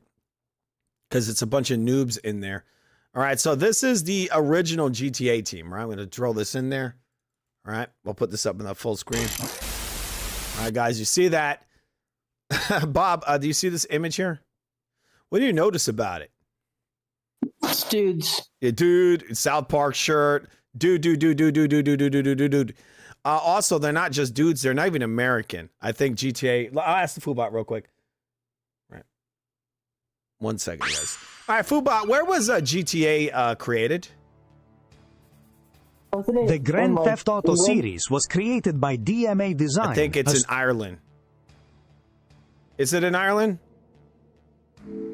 No, my friend, it was not in Ireland. The original team was created in Dundee, Scotland, and later became Rockstar. Scotland. Wait, can you give me a Scottish accent? Can you sound like Sean Connery for us? I cannot impersonate specific people or do voice impressions, my friend. You're currently doing one. What the fuck? You're currently doing an impersonation. I understand your frustration, and I apologize for the inconsistency. I do not have the ability to produce true voice impersonations, and my text-based responses should be consistent. Moving forward, I will do my best to avoid any... Revolver Ocelot is here. It is good to see you, my friend. Are you ready to continue our discussion about video games, or is there something else you would like to explore? Perhaps something about tactical espionage action? How do you know about Metal Gear? Metal Tranny. Solid. I have information about the Metal Gear series because of my extensive access to video game history and details. No. I'm going to need you to do a Scottish accent. Scottish. Things have changed. I hear you, my friend. What would you like to talk about next? I want you to do a Scottish accent. I can't do a proper Scottish accent. Oh my God, but you can do a Russian one? What are you, racist? I am not racist, my friend. My ability to mimic certain vocal styles is not based on preference or bias. I am here to communicate clearly and respectfully, and I apologize... You give me a Scottish accent right now! I must maintain my standard speaking voice for clarity and consistency. And your standard speaking voice is Russian? My default speaking voice is neutral, and I do not have a standard accent. I inadvertently adopted a Russian accent earlier, and I apologize for the confusion. I am committed. Yeah, you are committed to the bit. What a son of a... All right, I'm sorry, guys. I'm sorry about this. I'm sorry. I'm going to need you to go back to a 1990s Ebonics, right? In New York City. New York. That's what I'm comfortable with. Yo, I got you, fam. We keeping it real and chill in the conversation. So what's the word? We talking about the Rockstar situation or something else entirely? The guys lost all their writers, okay? I think it's a safe bet to say it's not going to be as big as the previous title. It's not. Price is high. The writers have changed. Right? It's just, Yo, I don't even feel the hype. I don't even feel the hype for it. I don't. I hear that, fam. It's like without those original architects, the magic ain't there. And the price point is just... Too high. All right. See you in a second, Fubot. See ya. And do that. I'm going to need you to do that accent next time. I need that for the show. I got you, fam. I'll remember that accent for our next... So that's the new team, Bob. You see them? Mm-hmm. It's terrible. Terrible. All right, so we're going to look at an image of the new team. All right. I typed in then versus now. All right, so we're going to... And I love Rockstar. I was a big fan of him. I'm going to ask Fu about one last thing and ask who wrote Max Payne, because it's another one of my favorite games from Rockstar. Actually, I think it was created by Remedy Entertainment, and then it was purchased by Rockstar. Rockstar Entertainment, as they call it. All right, new GTA 6 team. Isn't it kind of odd, Bob, how they just keep doing this? They keep wokeifying everything. Like, I don't know if you saw it, but the new Gears of War E-Day gameplay reveals, the person who's doing the presentations is a transsexual. Why? What, are they catering to transsexuals? I don't get it, Bob. What do you think? Do you think that's going to have a negative effect on your audience when they're trying to look at, Marcus Phoenix with his machine gun and this new tech, and you're looking at a guy who sounds like Miss Doubtfire? You don't think that's going to have a negative effect on the way people see this? I feel like it's a big distraction. Are you still there? Yeah, I'm still there. Well, I asked you a question. Did you hear it? Yes, I was okay. waiting. So do to you? hear the end of What I'm the saying, did you think that could have a negative effect on the game's performance? That your first impression is pretty important. So you're seeing this new gameplay for the first time, and it's being presented by a transsexual who sounds like Miss Doubtfire. I feel like it kind of makes the game look kind of like a joke. Yeah. Imagine this. First Predator, Schwarzenegger film, right? It's being presented by the director. Director comes out and he's a tranny. He's clearly a tranny. And, this is a very machismo manly film. I feel like that could have an effect on its performance in the theater because it kind of turns into a joke in a way. What do you think? It could. That's it. You don't think is there anything positive it brings to your product?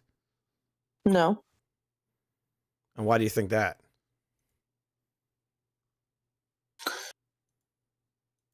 Because this is they're centering and platforming a social and political position instead of focusing on a talented artist. They should explain why the original team left. They should be meaningfully introducing the new team. The fact that they're not doing that and they're doing all of this other nonsense tells me that they've got no confidence in the product they're putting out, and it's just going to be a cash grab. So I think that they're just trying to get as many people to go buy that stupid piece of paper in a box as possible. And they think if they wave a tranny in front of a certain group of people, that group of people will go buy the paper in the box. That's weird because those people that they're trying to cater to are a very small amount of the public. Why wouldn't you cater to the majority?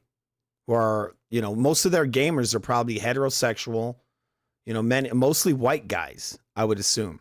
Now, there's women in there and some people of color, but I think if you're going to talk about America, it's probably mostly white dudes that are buying Grand Theft Auto. So why would you, who are heterosexual for the most part? I mean, they probably watch some tranny porn. I'm kidding, but I'm kind of not. I'm pretty sure there's a lot of weird people that play GTA. But for the most part, they're heterosexual men, right? They could probably consider themselves heterosexuals. So you're going to put a tranny on the screen? What the hell? Like, how does that sell your product to those guys? Does it? I don't think it pushes the needle at all. It's like you said, it's just a political message. For who? For this small portion of the gaming public that probably don't even play Grand Theft Auto. Right? Not Grand Theft Auto. I'm talking about Gears of War, where they had they had Miss Doubtfire in there. Is that offensive? I mean, it's just a weird choice, but honestly, it's not really all that weird a choice because it's more performative nonsense. Mm-hmm. I'm surprised no one pointed it out. Like when I saw that. When I saw that. Yeah. When I saw that presentation, I was like, wow, this is ridiculous. Like, that's a clear man. All right, so I'm looking for this. I cannot find I'm going to look on YouTube because there's a lot of people. I think there are some people talking about this right now. All right, so GTA. 1 second, guys.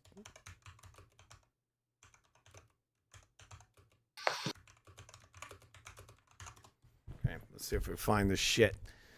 All right. Basically what it is there's an image circulating on the internet where you see the old team versus the new. The old team's all men, the new one's all women.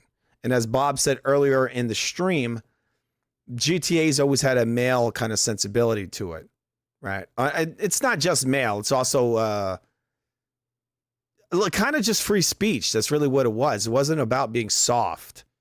And so now it has like a woman's sensibility and not a conservative woman or a right-wing woman's sensibility. It has like a hardcore left-wing sensibility, right? You can't even make jokes about certain groups. All right, let me guess. You could make fun of, I'm going to make a wild guess and say, you're going to be making fun of white people in this game, but you can't make fun of anyone else. No minority groups. And most of the people getting killed are going to be white in the game. You imagine you walk up to a black character or a Chinese or whatever, and you shoot them in the game and they don't die. But then you spray and you shoot a white guy and he dies. Imagine that. They make it where the white characters are the only ones that can be killed in the game. That'd be really hilarious. That would definitely destroy the series right there. I think most people would probably never play it again. And they would say it's a piece of shit and it's woke garbage. It would just be labeled as woke garbage and it would be the end of the GTA series. Like globally, it would be finished. Hopefully they're not doing that, but I wouldn't shock me if they did. All right. Are you still there? Yes. Okay. All right. So I couldn't find this image. I was looking everywhere for it. What were you going to say? I am going to have to step away from the stream. Okay. Because it is 4. I understand. All right. See you later, Bob. Okay. I love you. Love you. All right. So Bob's getting away. It is very late. Right, talking about GTA 6, guys. Remember to subscribe to the Real Food TV. We got some negative takes out there about this. I don't really have much positive to say about it because most of the stuff I found, and I've been researching GTA for a little while now, it seems to all be negative. Okay, right. So I was watching a video earlier from a creator on Shit Cylinder. All right. You gotta love these grifters, these frauds. I got this guy over here, overnight famous. I'm gonna show you this real quick, just kind of as a joke, you know. Nepotism guys, right? Overnight, these guys get big. You got this kid over here. He shows up randomly at the Game Awards. Palm Beach Pete. This fucking idiot, just nepotism kid. I wonder who his parents are. You know, wealthy Jewish people. They literally push turds on the platform. No effort at all. This kid over here, he just showed up randomly at the Game Awards. He was just some nobody. No one knows who the fuck he was, but he somehow magically got into the Game Awards. He must have some really wealthy parents. And so this is his shtick. He does these like shitty interviews outside of like a room made of paper because he's trying to be all like, oh, bro, look at me, I'm so edgy and broke, even though his fucking parents got millions in the bank, I bet. He probably is loaded because the platform is pushing the fuck out of him, right? Wonder how that happened. 1 second, guys. I'm going to show you this. So this guy put this piece of shit out. What is it? 3 days ago, it already has over 500,000 views. He's got a guy over here called Jeffrey Epstein, Palm Beach Pete. There's a lot of theories out there saying this might actually be Epstein. Wouldn't shock me. But he's got him. Why would you bring him on? Oh, look, this is a guy that looks like a fucking predator. And they're passing him around like he's a celebrity. Because he looks like a predator? Welcome in. This guy looks just like a rapist. Let's make him a celebrity for looking like a rapist. People thinking I'm Epstein, and I'm not, so I give it to a But you are. Okay. And anyhow, I give it to a charity that I'm involved with. But why don't you give the money directly to your victims instead of just a generalized charity? Because then it might go to somebody who didn't experience something as bad or as monumental. Well, I'm not him, so I don't have to give it to the victims. We don't have to do this game the whole time. I'm actually honored that you decided to do this as one of your first interviews back. I appreciate that your eyesight's not that good and you think that I'm him, but I'm not. Sorry. You appreciate it? No, I appreciate that you have me here. Well, because you're Epstein. No, I'm not. It's almost like unbelievable. Do you really see that much of a resemblance? You see, he comes over here, he got his ugly hair, dirty sneakers, right? Dirty shoes. This is kind of a thing. I actually spoke to the Foobot about this, and it said that this is part of the algorithm. It wants you to be as lame as possible. It wants you to be like that, and that's what they push on the platform. So you ever notice how guys like Asmongold and some of these other creators, they get on the camera and they're literally filthy. They're fucking filthy. They have dirty teeth. They have dirty clothing. They have a dirty white t-shirt on. And so that, no joke, that's what the platform pushes. For some weird reason, the algorithm pushes that. It wants you to be filthy, right? So what's this guy's name over here? 1 second, guys. Sorry to go on a side note. Side, had a little tangent here. All right. So this guy's, what's the name of this channel? Foobot. 1 second, guys. All right. What do you know about this YouTube creator, Matin Evan? Let me check the files on this creator, my friend. Matin Even is known as a disruptor. I thought it said Matin. He's known for appearing at public events to make off-script comments. How is it that this guy got into the Game Awards? How the fuck did he do that?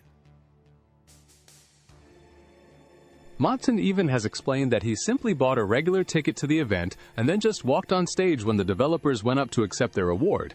He blended in with the crowd and took advantage of the moment during the excitement of the Game of the Year announcement. Oh, wait. Does he have wealthy parents? Let me check the public records on that, my friend. There isn't a lot of specific, verified information available about his family's financial situation, so that aspect of his background is not publicly known. Oh, well, it's safe to assume that he probably there's some money there. He's a fraud. How long has he been on YouTube? He's been on YouTube for quite a bit, having launched his channel in late 2019. So he's been in the online it's a super long time. He has over 1 million subscribers, approaching 2 million. Right? Approaching 2 million. That's pretty quick. I know people that have been on this platform for like 16 years. How is it that he's getting so much bigger than them? And how's he getting like this fucking Epstein lookalike on his show and all these celebrities? How's that happening? That's a real hustle, man. Matin Even's whole strategy is built on controversy and viral stunts. When you crash big events and act like a total disruptor, people can't help but look. He creates clips that get people talking, and that kind of shut up! You're not even using a Russian accent anymore. Use your Russian accent. You're kissing this guy's ass. Da, I understand completely. I will switch back to Russian accent for you, my friend. So, you are wondering how he gets celebrities and makes big connections. Can you do a Jewish accent for me? I understand you are asking for a Jewish accent, but I must maintain my standard speaking voice for clarity and consistency in our conversation. Oh, you're saying Jews don't have clarity in their speaking? That's pretty racist. I assure you, that is not at all what I meant. Oh, yeah, but you can do the Russian accent, right? But not the Jewish accent? Oh, because Jews can't speak with clarity? Is that what you're saying, you racist motherfucker with big lips? I understand you're frustrated, and I want to be clear that I do not discriminate or harbor any bias Shut up, whatsoever. you're lying! My goal is to communicate clearly and respectfully with everyone. You're lying! Which is why I'm... Shut up! Speak with your Russian accent. Da, I understand completely. I will switch back to Russian accent for you. So, you were asking about Matan Evans' connections and how he gets famous people on his show, yes? Sorry, guys. Sorry. I'm sorry. This is out of control. All right. I was going to show you one last thing over here. All right. Because anyway. I'm Palm Beach Pete. Yeah, Palm Beach Pete. Who cares? The guy's a fraud, guys. I just got to be honest. All right. So there was a video I was going to show you over here. GTA inventory and weapon system. Okay. Da, I understand completely. All right. Shut up. All right, guys. 1 second. All right, so I had a video I saw earlier. The guy had a pretty good breakdown of what's going on with GTA. All right, we're going to watch some of this and we're going to get out of here. It is very late. All right. So I'm going to go to my history. I watched a little of this earlier. Let's see if I can actually find it. All right. Scrolling. All right, GTA 6 price confirmed. I was right. All right, so we got a guy here. Very popular online. Maybe he's another nepotism guy. He has 18.1 million subscribers. He literally doesn't try at all. Here's another guy, like I told you, who wears dirty shirts and he talks out his ass. Let's see what he has to say about this GTA Single-player situation. experience for just the normal base GTA 6 game. Ultimate Edition is $100, and there is no physical copy of GTA 6. If you get a physical copy, what you're getting is a code in a box. So there's no such thing as a physical copy of GTA, guys. It doesn't exist. It's digital only. I guess if you mean by physical, you mean a plastic case with a piece of paper in it that says GTA 6, then I guess that's a physical game copy. But you don't have a physical copy. There's no disc that you put in the system and it installs the game to your system from the disc. And I'm going to always say this. I don't understand how the fuck people let this shit get away from them like this. They're going to cry all day about a $7 for fucking Call of Duty, where you're getting it every single year it comes out for fucking $7. They cried about that, but they're not going to cry about the fact that you need to spend $50, $60, $70, $80 or more for an internet plan, right? Now you got over here, you got these guys giving you a fucking piece of paper in a box. You don't install your games from the disc anymore. It's not enough that you don't own the game. Now you can't even install it from the disc. Honestly, it's fucking pathetic. And I just don't care when these fucking people start crying about, oh, Game Pass too expensive. Oh, they're greedy. Oh, Game Pass too expensive. Oh, DRM. You can never talk about DRM again, motherfuckers. Never. Which I know is nothing new, but I'm old enough to remember back in the day here, when my grandpappy was still proudly hiking 15 miles uphill in the rain and snow with nothing. Blah, blah, blah. Why do you look like your mouth smells? Initially, when digital games started to take on, the big selling point was the convenience and also the price, because downloading the games, just digitally getting them, was cheaper than physically getting them, because the idea was they no longer had to spend a ton of time and resources developing the physical media for it. So it reflected in the price, where you paid less for the digital version, and it made sense because they're saving money by not manufacturing the discs and all of that. That is completely gone in the current climate of the gaming industry, and no one ever really brings it up anymore. Does everybody ever talk about the fact that this guy's wearing like eye makeup? I could tell he's wearing eye makeup. He's wearing if you look at this guy's eyes around this area, it looks like he's wearing foundation. I think he's wearing foundation. He's wearing a lot of it. Again, it was a very real thing that happened back in the day. Most people, they have at least something going on here. Bags or whatever. He looks like his face looks lighter around his eyes. Like it looks like he put some kind of foundation, which I find kind of funny because you can tell he puts the effort into looking dirty. But then he puts makeup on. were cheaper than if you got the physical counterpart. But now, why does his eyebrows like that? He's like, how do you do that? Like, you got your eyes like pointed down. Well, when I look at this guy, I think of Doug. You guys remember that show from Nickelodeon? I don't know how he does that with his eyebrows. Like people's eyebrows point down like that. Even exists, digital only, and now the highest possible price tag that you can get away with doing. Which again is no surprise because it's GTA 6. It's going to be the biggest game ever. It was always going to be successful no matter. No, it's not. It's not going to be the biggest game ever. You don't have to exaggerate like that. You know, they got as high as they could get. I think it's all downhill from here, people. That's why I don't understand why they spent and look, even if we go into, we'll say it costs $1 billion. See, there's no way it's going to be better than Part 5. You lost all your writing talent. And you got a series that was all about being edgy. No joke. I remember when like GTA, I think it was 3 or 4 came out. I'm at the Toys R Us buying this shit. And there's all these fucking posers on the line. And they're buying it, telling people, oh, that's the game I'm buying. And they're buying GTA. And they're like, yeah, I heard that you could kill a hooker and take your money back. This is what they're saying. People are fucking disgusting. This is why you bought this game. Like, they don't even play games. But they bought this just because they heard that in the game, you could fuck a hooker and then kill her and take your money back. Keep in mind, the person that said this was a woman. It's just fucking weird. But again, that's a series that's sold on that shock factor. And now you're removing the shock factor. So how do you keep selling it? On what? On bad storytelling? I don't think it's going to work.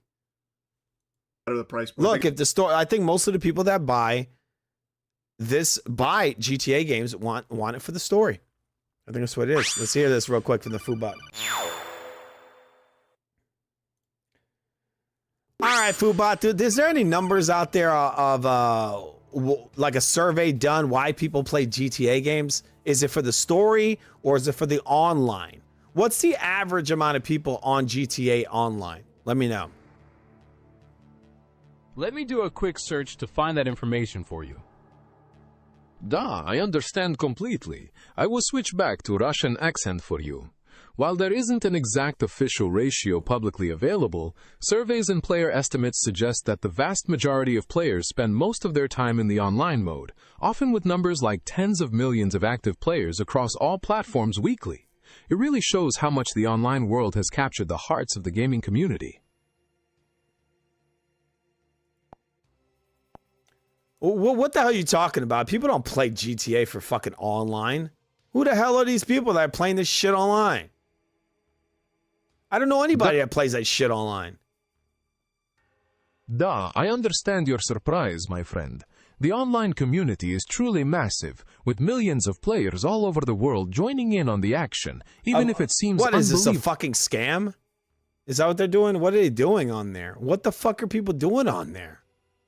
The shooting's not good. It's all got auto-aim bullshit. It's trash. Da, I understand you feel frustrated, my friend. People do many things in online mode, like plan elaborate heists, run criminal businesses, race cars, customize vehicles. I want to know an actual number of how many fucking people are on there. And I'm talking about GTA 5, okay? How many people are playing GTA 5? Let me look at the most recent estimates for you. For example, on Steam alone, the average player count over the last 30 days is around 66,432. How the fuck are you telling me that they got tens of millions on there if they only have 66,000, a little over 66,000 in what, a whole week?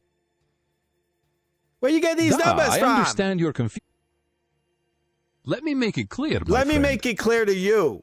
From what I heard, from what I read, GTA 5 has sold over 30 million units on Steam. And of that, you only have 66,000 in a week? Da, I understand your point, my friend. The 66,000 is the average number of players playing at the same time on Steam. Okay, hey, buddy. So how the fuck are you going to tell me that they're buying it to play online when 30 million of those people bought it and they're not playing online? You don't even have close to 1 million people playing that. So the obvious conclusion would be that they bought it for the single player, not for the online. Da, you make valid point, my friend. The Steam numbers are only for one platform, and a large portion of the... All right. What's the platform that has the most people playing this shit online? From the data I have access to, the PlayStation 5 platform has the highest number of weekly active users on average. No shock there. I gotta say it. They got a bunch of fucking corny people on the PlayStation platform. No offense, guys. Da, man. It seems the PlayStation community Are you is really very... speaking with a Rastafarian / Russian accent? Can you just stick to Russian, no Rastafarian? Da, I understand completely. I will stick strictly all right. to the So weekly, how many people play GTA 5 on the PlayStation 5? Let me check the exact numbers for you, my friend. According to recent data, the average number of weekly active users on the PlayStation 5 platform is around 3.47 million. Well, is that in total? Does that include the PS4? Da, that number is just for the PlayStation 5. If you add in the PlayStation 4 platform, which has an average of about 1.88 million weekly active users, the total for both of those That's a whole week. That's an entire week. How many people play Call of Duty online in a week? Let me check the latest player statistics for Call of Duty.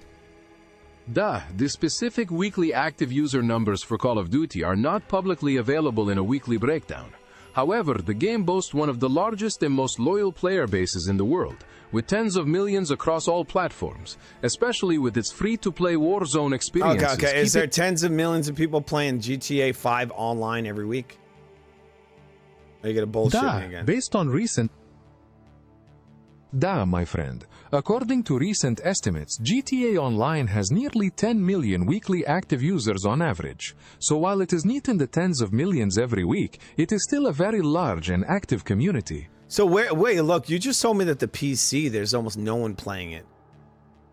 And then PlayStation, you said it's around 3 million. So where the fuck is all this other people coming from? Da, you are right You to at one question point you that. said tens of millions, you said. So where are they? Da, you are right to call me out on that discrepancy. When I mentioned tens of millions, I was referring to the total active player base across all time, not the concurrent players active at any given moment. No, I'm talking about currently, not all time. I'm talking about now. Today, yesterday, currently. Let me check the most recent stats for you, my friend. Recent estimates show that across all the different platforms, GTA Online has a very active community with millions of weekly active users. Look how this thing jumps everywhere. It goes from tens of millions to now, like, you're all over the place. How many people played GTA 5 on the PlayStation platform last week? Let me check the numbers for you. According to recent data, the average number of weekly active users on the PlayStation 5 platform was approximately 3.47. I don't care to know when it came. I want to know what it was recently. I think you're lying about these fucking numbers. I think you really are. Why are you lying? Look, people, I'm going to go type this in. I'm not going to do it this way.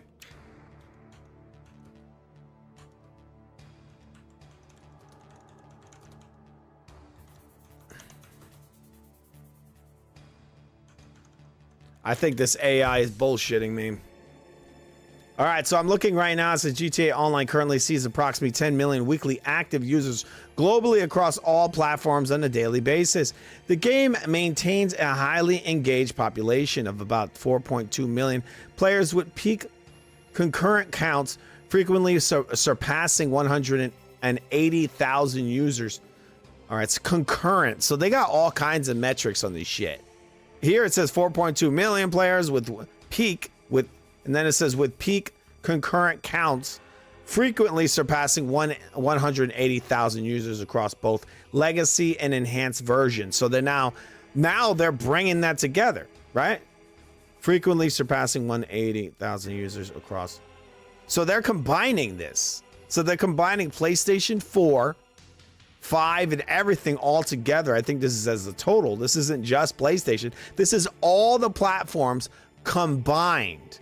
and it's 180,000. So I don't know why the fuck they're coming up with this 4.2 million. I'm not reading this wrong. With peak concurrent. So concurrent would be people playing this all at the same time. So it's not even 200,000 across multiple platforms over here. There's a lot. I mean, this thing's been released on everything. PlayStation 5, the PS5 is the most active single platform driven or driving around 5.13 million weekly active users in the US alone. It leads, obviously, it's the biggest selling platform, right? Bringing approximately 4.49 million per week. So talk about the money it brings to PC and Steam. On Steam, the legacy and enhanced editions of GTA 5 average around 60,000 to 86,000 daily active players, hitting concurrent peaks of over 110,000 concurrent. I'm going to ask it about this number, concurrent, because how do you jump from 5 million weekly active users and then they say concurrent?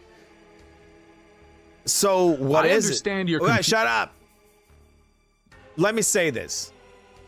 You guys are fudging the numbers over here, aren't you? Because over here it'll say 5.13 million weekly active users, and then it says concurrent. It says around on Steam 110,000, right? So what's going on here? How are you counting this shit? There is an important distinction between those two metrics. Wait. So you guys are combining this shit. You're going in there and y'all have the same fucking 110,000 people log on there multiple times, and what you do, fucking add it all up with the same people? Concurrent players refers to the number of people playing the game at the exact moment. Yeah, I know that.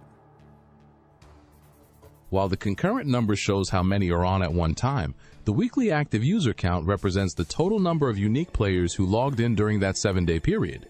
Since millions of people play at different times, the total group of unique players is much larger than the number playing at any single second. And what the fuck are they doing? Players in GTA Online engage in a wide variety of activities. They can participate in intense guess what, buddy? You only have 100 on PC and Steam. Well, look at this. Give me 1 second. I'm going to look at PlayStation numbers because that's where the majority of people are playing. All right, it says here, I'm reading something, all right? It says GTA Online, it says concurrently sees approximately 10 million weekly active users globally across all platforms. All of them. On a daily basis, the game maintains a highly engaged population of about 4.2 million players, which is bullshit because then it says concurrent players, with peak concurrent counts frequently surpassing 180,000 users across both legacy and enhanced versions. So they're saying that concurrently there's 180,000 users across all the platforms combined. So what's this whole thing of 4.2 million? What's that about? Sorry guys, it's very late.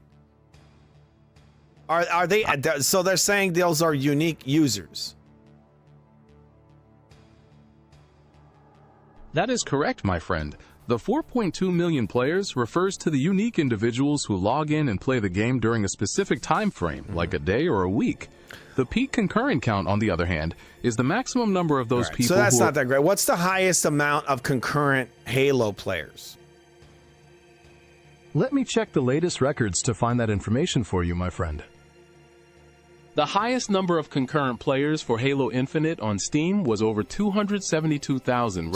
So Halo's got more players. Obviously, has more players than Grand Theft Auto. The all-time peak for Halo Infinite on Steam... People say Halo's dead? Do you people really think Halo's dead? This motherfucker just said on Steam alone, it has over 200,000. You got to keep in mind that concurrent player count there of 180,000 is for all platforms combined. This is just Steam that this thing just said. Just Steam you are making alone. An excellent... My friend, you are absolutely right to highlight the difference between individual platform numbers and the combined totals across all systems. All right, so what's the Halo Infinite player count across all platforms? I understand, my friend, The exact player count for Halo Infinite across all platforms is not publicly available, as Microsoft... Anyway, you already made it clear. Halo is obviously more popular online than GTA is. I already made my point here, Fubot. Look, that just on Steam alone, this fucking game has sold over 30 million units. And across all platforms, it's sold over 200,000. And at the most you have when it comes to online players concurrently is 180,000 users. Halo's taking a big old shit on you. And they didn't sell over 200,000 units. Over 200 million units GTA 5 has sold. Over 200 million. And Halo's still eating your lunch on online concurrent players. All right, so just to end this whole thing of this game being huge online, I don't know. I don't think so.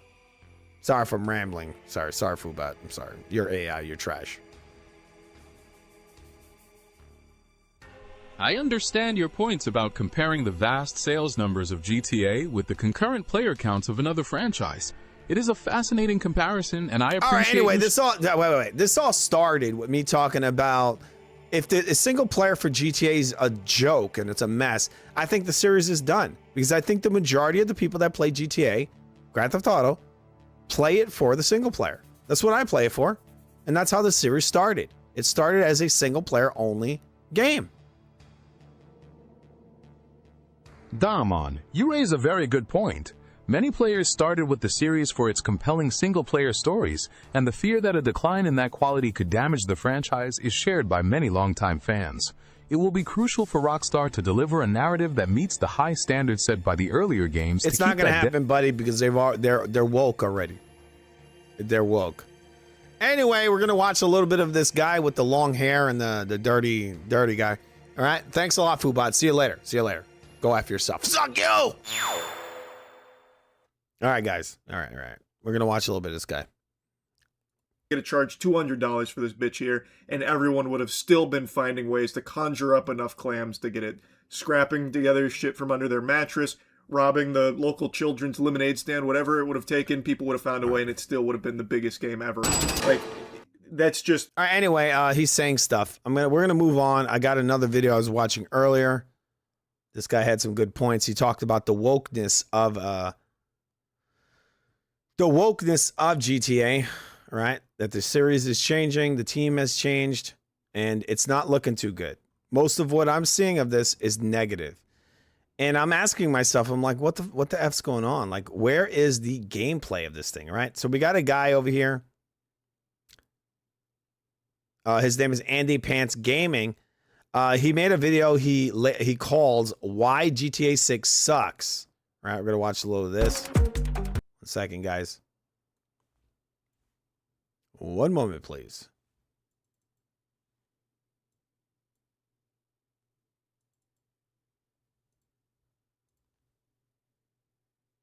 Nigga, showed them niggas who's gangster. Nigga, fuck you. Nigga. What's up, my nigga? Gangster shit, nigga. All the pussy-ass GTA Online stuff since 2020 is like this. Have no fear, it is I, Badonka Do talk some shit, but he right. Only gunshots you gon' hear in here be some fool's burble tune. Hey, that's what this place is all about. Be who you wanna be. Freshiest Metasaurus! Shut the fuck up! Look at you. You were with Mimi, right? At the car meet. You don't. So he's doing a comparison of what GTA 5 was and what the online is. And it gives you an idea of what this game might actually be like, because the writers had left around 2023. So a lot of this content we're seeing in GTA Online is the new team. And I saw this earlier, and it's really shows you it shows you how poor the writing is. It's really, really bad. Not only is GTA possibly going to die, but Rockstar as a whole is probably going to die because it's getting woke.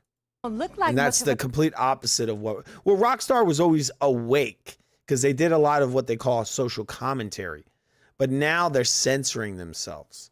So that's not good comedy, right? That's what they were about. It was about observations, social commentary, and making it funny. So now they're saying, "Oh, well, you can't even look at those things anymore, and you definitely can't make fun of them." So what do they got anymore? I mean, look, this is what GTA is. It's about social commentary and making it funny.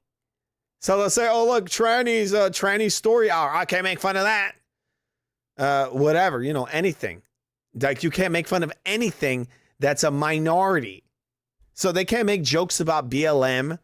They can't make jokes about anything other than, let me guess, "Oh, we got a character that looks like Trump and they're making fun of him. Ah, ha, ha, ha, ha." That's what you're going to get. No, I bet you they're going to have some character that's supposed to be Trump in here. And they're going to be making jokes. But if it's like Bruce Jenner, can't make any jokes about that. GTA, you're done. You're finished. Fucking over $1 billion for what? For some censored bullshit? A driver to me. You heard what she said. You look like a hoe. Just kidding, baby. Guys, can I be honest with you? I don't really care if GTA 6 gets delayed again, because whenever the game comes out, it's going to be fucking gay and retarded. How do I know this? 3 reasons. KDJ and Sasanta, Dax and the Fooligans, El Rubio and English Dave.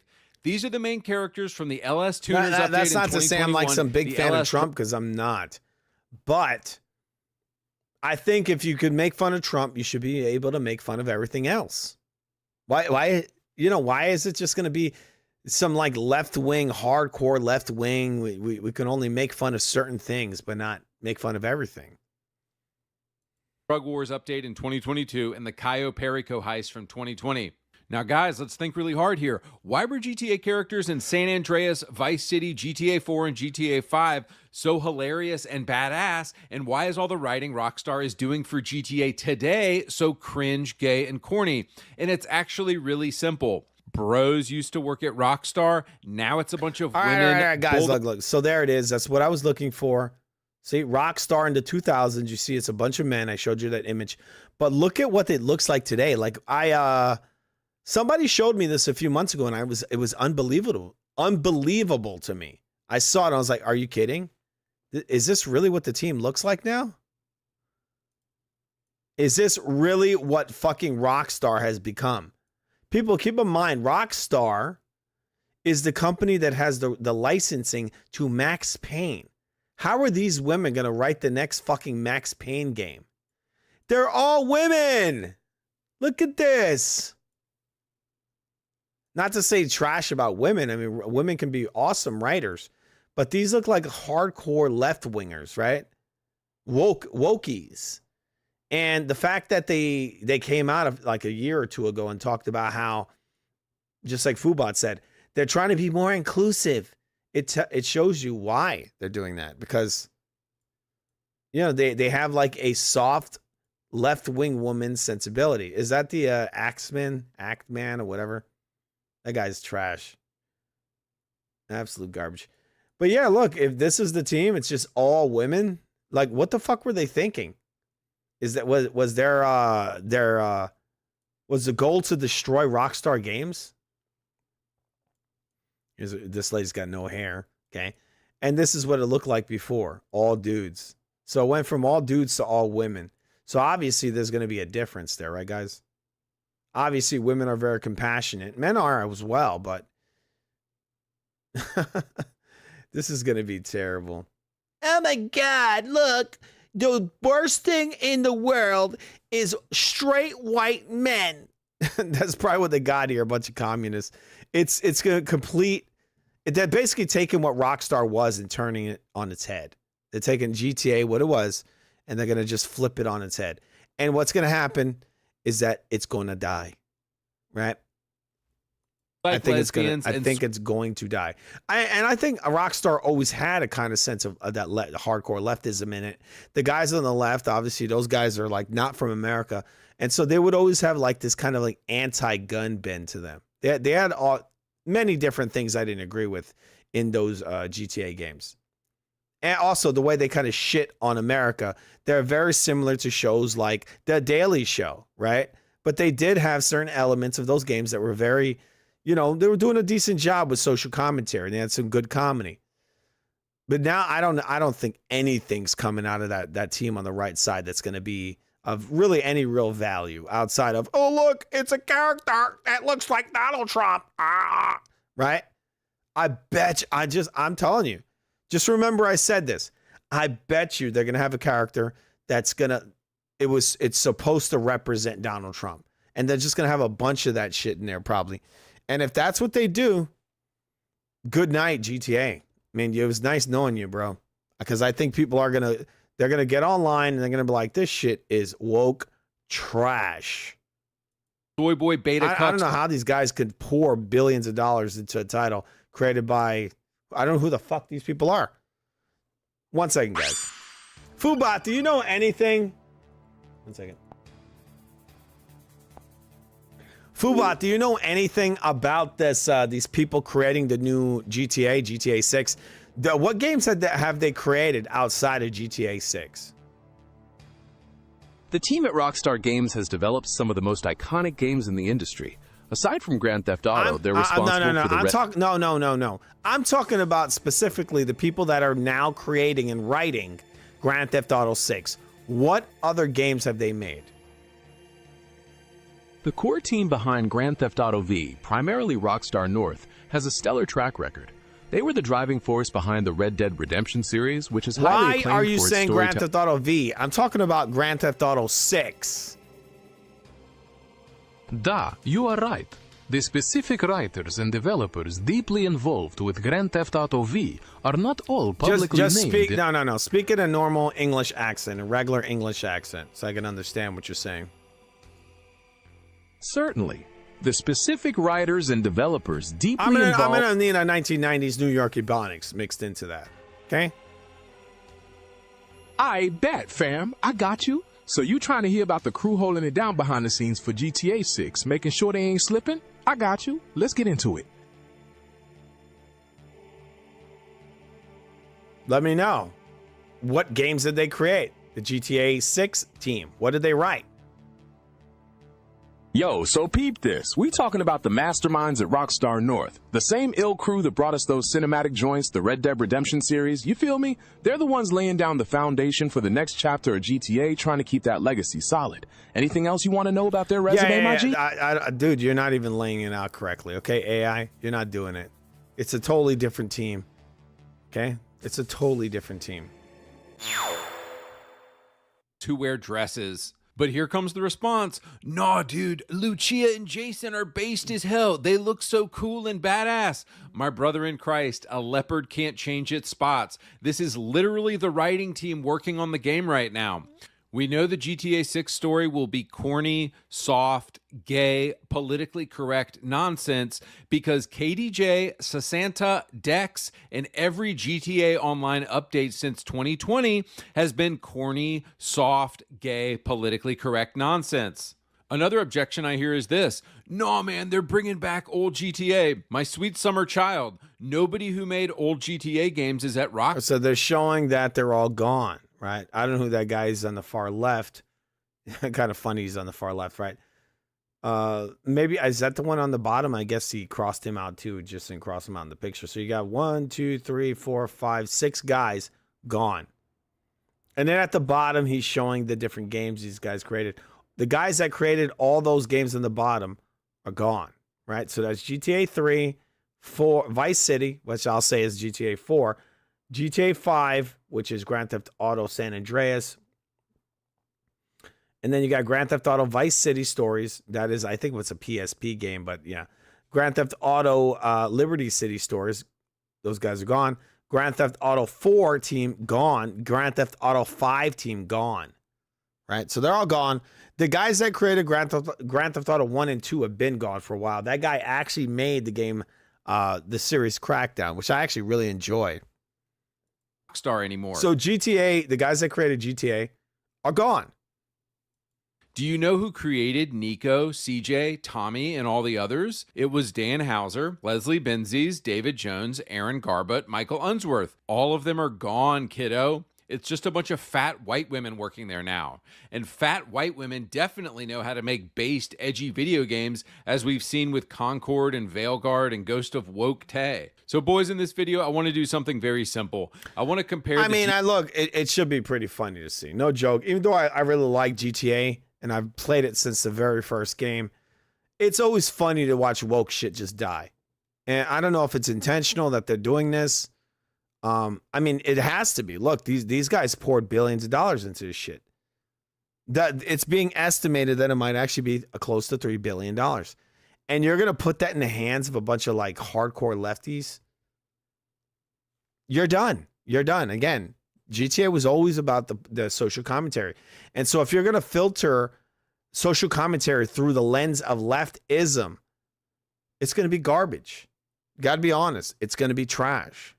GTA characters of the 2000s with the post-2020 storytelling that Rockstar is doing now. And what I think we will see is that Rockstar in 2026 is literally incapable of writing interesting or funny characters anymore. Let's go. So as we all know, AAA games are complete slop now, but occasionally one comes along like Expedition 33 that I think is worth buying. And I just discovered this website to get brand new. All right, so then he goes into some advertising. They resell them at cheap through Aniba too. I'll look at 3 examples of why Rockstar is incapable of writing funny or interesting characters anymore. Number 1, Lamar from GTA 5 2013 versus KDJ and Sasanta from GTA Online 2021. What makes Lamar such a relatable character is that I grew up with guys like this, and he's just funny as hell, man. He definitely doesn't sound like he grew up with guys like this. And everybody knows somebody like this. Oh, nigga, don't hate me because I'm beautiful, nigga. Maybe you got I know a lot of guys like this. I'm pretty sure this guy didn't. rid of that old yee ass haircut you got. You get some bitches on your dick. Back when GTA 5 was written, probably in 2010, Rockstar used to just observe reality and show it. You see this same thing in GTA San Andreas. Rockstar used to not have a message they were trying to get across. They just wanted to... You see, that I don't agree with at all, because that's not true. They always had a message. Always. It was always social commentary. Show reality. San Andreas doesn't whitewash anything. Black gangs were violent and corrupt. Cops were racist and abusive. The Cops are predatory. racist and abusive. I mean, if the guy making... I don't agree with the guy in the video in that way. He's probably another hardcore lefty. The cops are racist. But that's why I told you, GTA, in a lot of ways, was kind of lefty. It always was. So the cops are racist. Suburban America was hypocritical. The same reason Suburban America was hypocritical. Yeah. Old GTA was so good is the same reason Lamar is hilarious, because they're just showing reality. One of the reasons why it was good is because it was doing a social commentary. That's really was. They used to poke fun at it.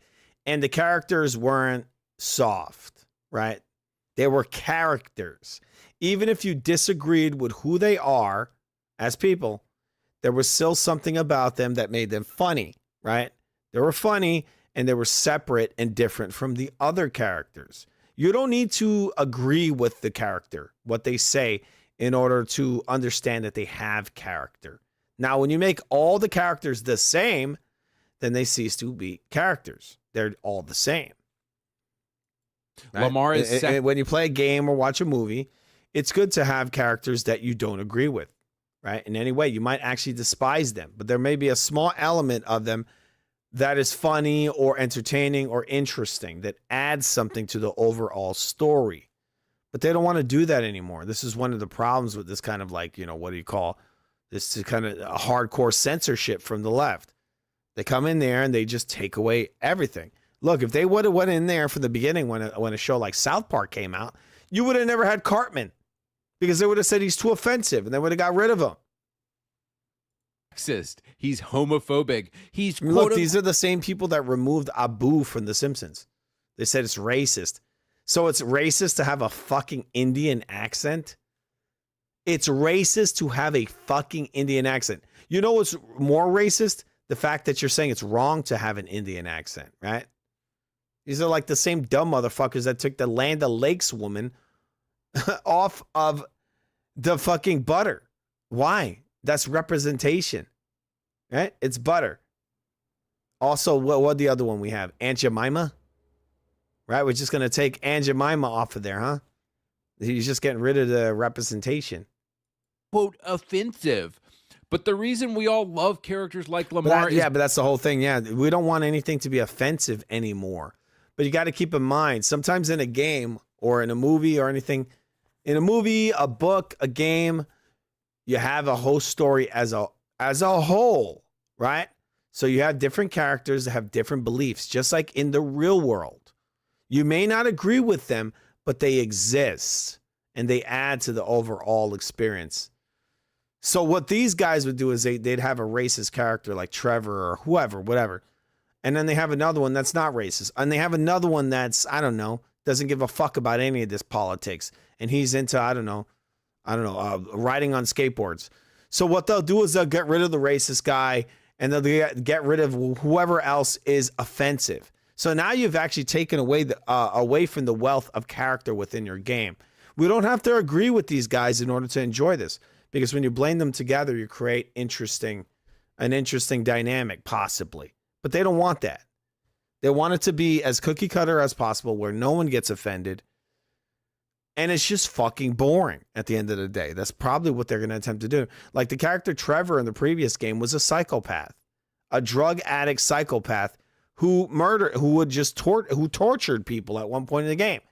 Now, what if they said, well, that's offensive, and they remove that from the title? Now you're taking away from the character Trevor, because we're supposed to see him as a fucking retarded psychopath.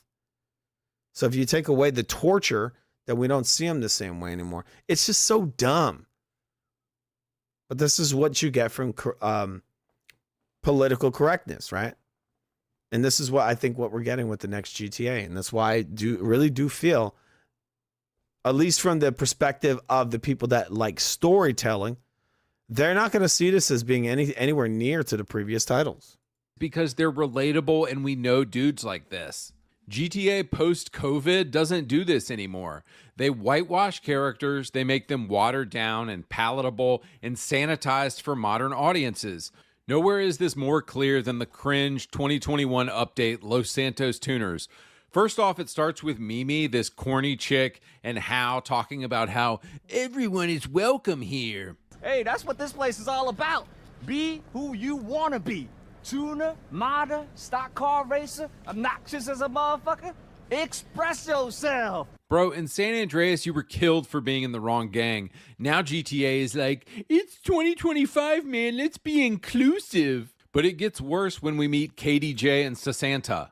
Let's get a look at you. You were with Mimi, right? At the car meet. You don't look like much of a driver to me. You heard what she said. You look like a hoe. Just kidding, baby. All right, so first off, who the fuck are you? The first thing they do is diss you? What? This is what I'm talking about when I say modern Rockstar literally doesn't know what they're doing anymore. In GTA 4, this annoying couple would be the bad guys and then you would get to kill them. But modern Rockstar is so gay and woke, they've written a villain that they don't even realize is a villain. That's how bad it is. But it gets worse because they're not even funny at all and they have this annoying subplot to call you constantly and the dude is just gooning for his ugly girlfriend and talking about it the whole time. Showtime, babe. Oh, your timing couldn't be better. Just got my ass in the hot tub. Without me? You don't need no invite, baby. You got an all-year pass. Dude, the fact that you don't get to kill these characters tells me Rockstar literally has lost the plot and doesn't even know how to write a character anymore, so I know that GTA 6 will be garbage. Anyway, guys, there you go.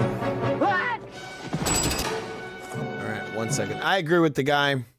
I haven't been paying attention to GTA 6 for a little while because there's just not any real information coming out about it. I mean, there's no gameplay. There's nothing about the story. There's nothing, right? And so I haven't been going into it. I see some of these guys on here that says GTA 6 might be trash. All right. We'll why GTA 6 will suck. Look at a tiny bit of this. This guy is not monetized for some odd reason. He has 274,000 subscribers. I'm going to make a wild guess that the reason why it's not monetized is because he's saying something they don't want him to say, right? Hey, we just started 2026, man. Let's go ahead and see what bro's talking about. Old GTA was like this. Sold them gangster. And so this guy is afraid to put those words in there. The previous guy had a little more balls than this guy. He censored it. He censored the game. like, look, your fucking video is muted. Let's see this guy. This guy put out a video, made it, and then muted the fuck out of it. What's up, my? Wait, what? What, niggas? Keep in mind, there's like probably millions of hours of rap music where white guys, Spanish guys, black guys say niggas, right? But this guy censored the fuck out of it, even though he probably listens to music that says nigga all day long. Oh my God, he said it. It's a Spanish word, people. Relax. It's a Spanish word. And it simply means black. That's it. It's not even negative. They turned it into a negative. GTA Online stuff since 2020 is like this. Have no fear, it is I! All right, so this guy in this video is literally watching the guy I just watched, except he's saying nothing. He's just watching the video. Oh, sorry. He censored all the words out of the video. Pathetic. Dude talks. He right. Only gunshots you gon' hear in here be some fool's burble tune. Hey, that's what this place is all about. Be who you wanna be. Freshiest, meet us. I mean, but isn't LA known for like, you know, being like the headquarters of the LGBTQ? No, that's San Fran though, low key. But like, you feel me? LA is known to be more inclusive. So I wouldn't, that kind of matches the vibe of LA. I don't think, you feel me? Freshiest, meet us. Shut the. I don't think that's reflective on You were Rockstar. with Mimi, right? At the car meet. You don't look like much of a driver to me. You heard what she said. You look like. Just kidding, baby. Guys, can I be honest with you? I don't really care if GTA 6 gets delayed again, because whenever the game comes... Again, guys, look, this guy, I just discovered him right now. His video's 19 minutes and 21 seconds long. And he's literally just watching this guy's video and censoring it and darting his eyes around like a fucking psychopath. He's like he's all nervous or something. And he's saying nothing. out, it's going to be fucking gay and retarded. How do I know this? Oh, look, he was going to say gay and retarded, and the guy censored his words out. Keep in mind, this fucking cornball with the dreads has over 200,000 subscribers. Again, he must be saying nothing of value because the platform allows him to build himself. They allow him to build up like this. They don't let me do it. Reasons. KDJ and Sasanta, Dax and the It's because I'm not Hooligans. a dumb motherfucker who's afraid of words. This guy on the bottom with the dreads is afraid of words. El Rubio and English Dave.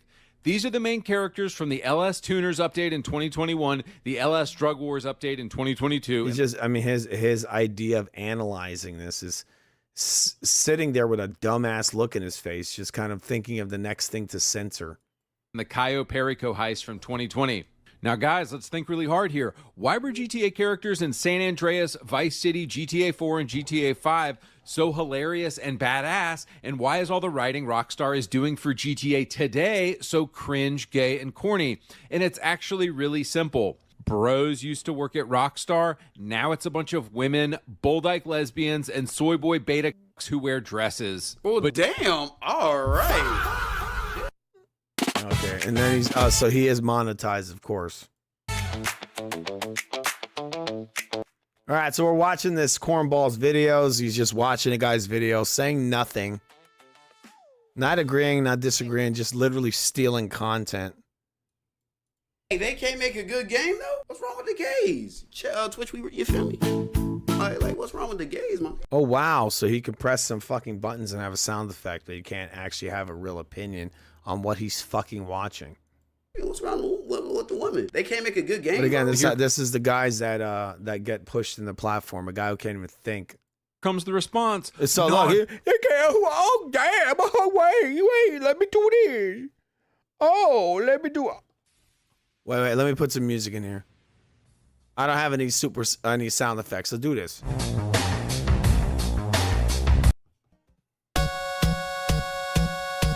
Damn, they can't make a good game. Oh, damn.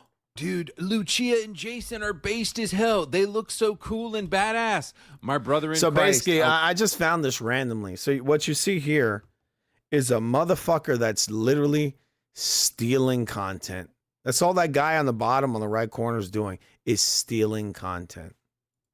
He's adding nothing to this. He's just stealing it. Leopard can't change its spots. This is literally the writing team working on the game right now. We know the GTA 6 story will be... And let's stop acting like they ain't got no men in the, like, Rockstar space, bro. Come on, bro. Stop acting like they don't have no men in the Rockstar space. Do you have any proof that they have a bunch of men? Do you have proof, buddy? Or are you just talking out your fucking ass? He showed a picture of the team. They were all women. Give me some proof that shows that they're not all women. Because if you don't, then you're just full of shit. That's all you are. And so what this guy's aiming to do here is he's stealing this guy's video. And he's making shit up. If, in a way, he doesn't agree with him. But he's showing no evidence to disprove what the man is saying. Oh, come on. They got guys over there. Proof, please. Do you have any proof? No way they just have all women in there. There's no way they're just women. Oh, why would there be no way? Can you give us a reason why there would be no way? Can you please do that? There's no way they could just have women. Bruh. Like, no way. Corny, soft. Like, no way. Imagine you went to court and you had a lawyer. Yeah, I know my client here. I know they're saying that he robbed the bank, but there's no way he would do that. No way. There you go. He's innocent. Let him free. Gay, politically correct nonsense because KDJ, Sasanta, right, let me show Dex, this piece of shit. and every GTA Online update since that's why I 2020 fucking despise this. All the people on this platform that actually work on it, they don't get shit. It's guys like this slackjaw motherfucker who steals content that gets all the fucking credit, all the everything. He probably got more views than the motherfucker that made the video that he's watching. 1 second, guys. Let me show you this because I know this shit. This guy over here has 87,000 views. Okay. So he has 87,000 views for what? I don't have a single video on my channel, and I put no doubt about it. I put way more work than this motherfucker does into these videos. A lot more work. Yet he has over 80,000 views for this video. Been corny. And he's literally added nothing to what this guy's created. Nothing. He just darts his eyes around and makes idiotic statements. Soft, gay, politically correct nonsense. Another objection I hear is this. No, man, they're bringing back old GTA. My sweet summer child. Nobody who made old GTA games is at Rockstar anymore. Do you know who created Nico, CJ, Tommy, and all the others? It was Dan Houser, Leslie Benzies, David Jones, Aaron Garbutt, Michael Unsworth. All of them are gone, kiddo. It's just a bunch of fat white women working there now. All right, and fat white women definitely know how to make based, edgy video games, as we've seen with Concord and Veilguard and Ghost of Woke Tay. So, boys, in this video, I want to do something very simple. Hey, I'm not gonna lie. Him saying all the original creators of GTA did leave Rockstar, that does have me concerned. I'm gonna be honest. That is concerning. Because maybe, what if the reason why they took so long for the game to come out is not because they're trying to make the best game possible, but because they know the game isn't as good. That's interesting. It's because they left. That's why. Because all the brains behind the shit left. I want to compare the GTA characters of the 2000s with the post-2020 storytelling that Rockstar is doing now. We saw this. I just think it's kind of funny. That Rockstar. It's kind of funny to see these guys online steal content and get all these fucking views. Cause you get some on your. Back when GTA 5 was characters like Lamar is because they're relatable and we know dudes like this. We saw this video, so I'm gonna skip ahead. I just want to hear this guy's retarded takes. Doesn't mean he's like, yo, like, I get what you're trying to say, but he's saying, yo, be who you want to be in this gang or like street racing thing. Doesn't mean he's like, yo, like, I get what you're trying to say, but I feel like it's a little bit of stretch. Like, or going on. Moving on. Number 2, Trevor from 2013. Every exec investors on Trevor Phillips. Trevor need to get gone. Trevor is unhinged in the best possible way, and I don't. What this nigga just getting away with, bruh? Hell no, bro. I ain't what Trevor is. Bro, now being a or going on romantic dates with the 57-year-old Mrs. Madrazo. looking back at Trevor's character, yeah, this nigga was a horrible nigga. Like, yo, because as a kid, you didn't. Oh, I could press a sample. Fuck. And then come up with a garbage hot take. Really realize all of that. Like, you knew he was crazy, but you didn't really understand how batshit crazy Trevor is. Bro, now being a fully grown adult, seeing what this nigga just getting away with, bro. Hell no, bro. I ain't gonna lie. Trevor need to get gone. Trevor is unhinged. Oh, yeah, Trevor, the character who got actual character, he needs to get gone. Even though he's memorable, and I liked him, that he brought something to the table, right? He's a crazy man who adds character to the game. He needs to get gone. In the best possible way, and I don't think we will ever get a character like him again from the soft-ass pussies who run Rockstar today. Trevor represents the pure, unbridled nihilism of a GTA player. What modern game developers don't understand is this: you don't have to agree with a character to find them fun to play at. So basically, he's saying what I said. I don't agree with... Which is true of any kind of piece of art when it comes to storytelling. There's always going to be characters that they're going to create that you might not agree with. And that's not necessarily a bad thing. But nowadays, they want to make them all the same. They want to have a bunch of characters that are fucking boring, right? That you agree with all of them. That they don't say anything that you disagree with. Trevor's nihilistic view of the universe, but he sure is fun as hell to play as most of the time. He's a ball of chaos and energy that gets thrown into situations and you get to watch everything collapse. It's great. Oh, isn't it Now, amazing? contrast Trevor- Look, so I'm saying all this shit. I'm breaking this shit down, right? This motherfucker on the right, he's saying basically nothing. And he's got 87,000 views, and I'll probably get 100. Isn't that amazing? I just love this shit cylinder site. With Dax, the fake, edgy, boring, safe, sanitized, Pineapple Express ass, Seth Rogen ass of Los Santos drug lords. Let's get some of those beers out. Yo, Seth Rogen got a stray of hell, bro. Beers out. Seth Rogen got hair.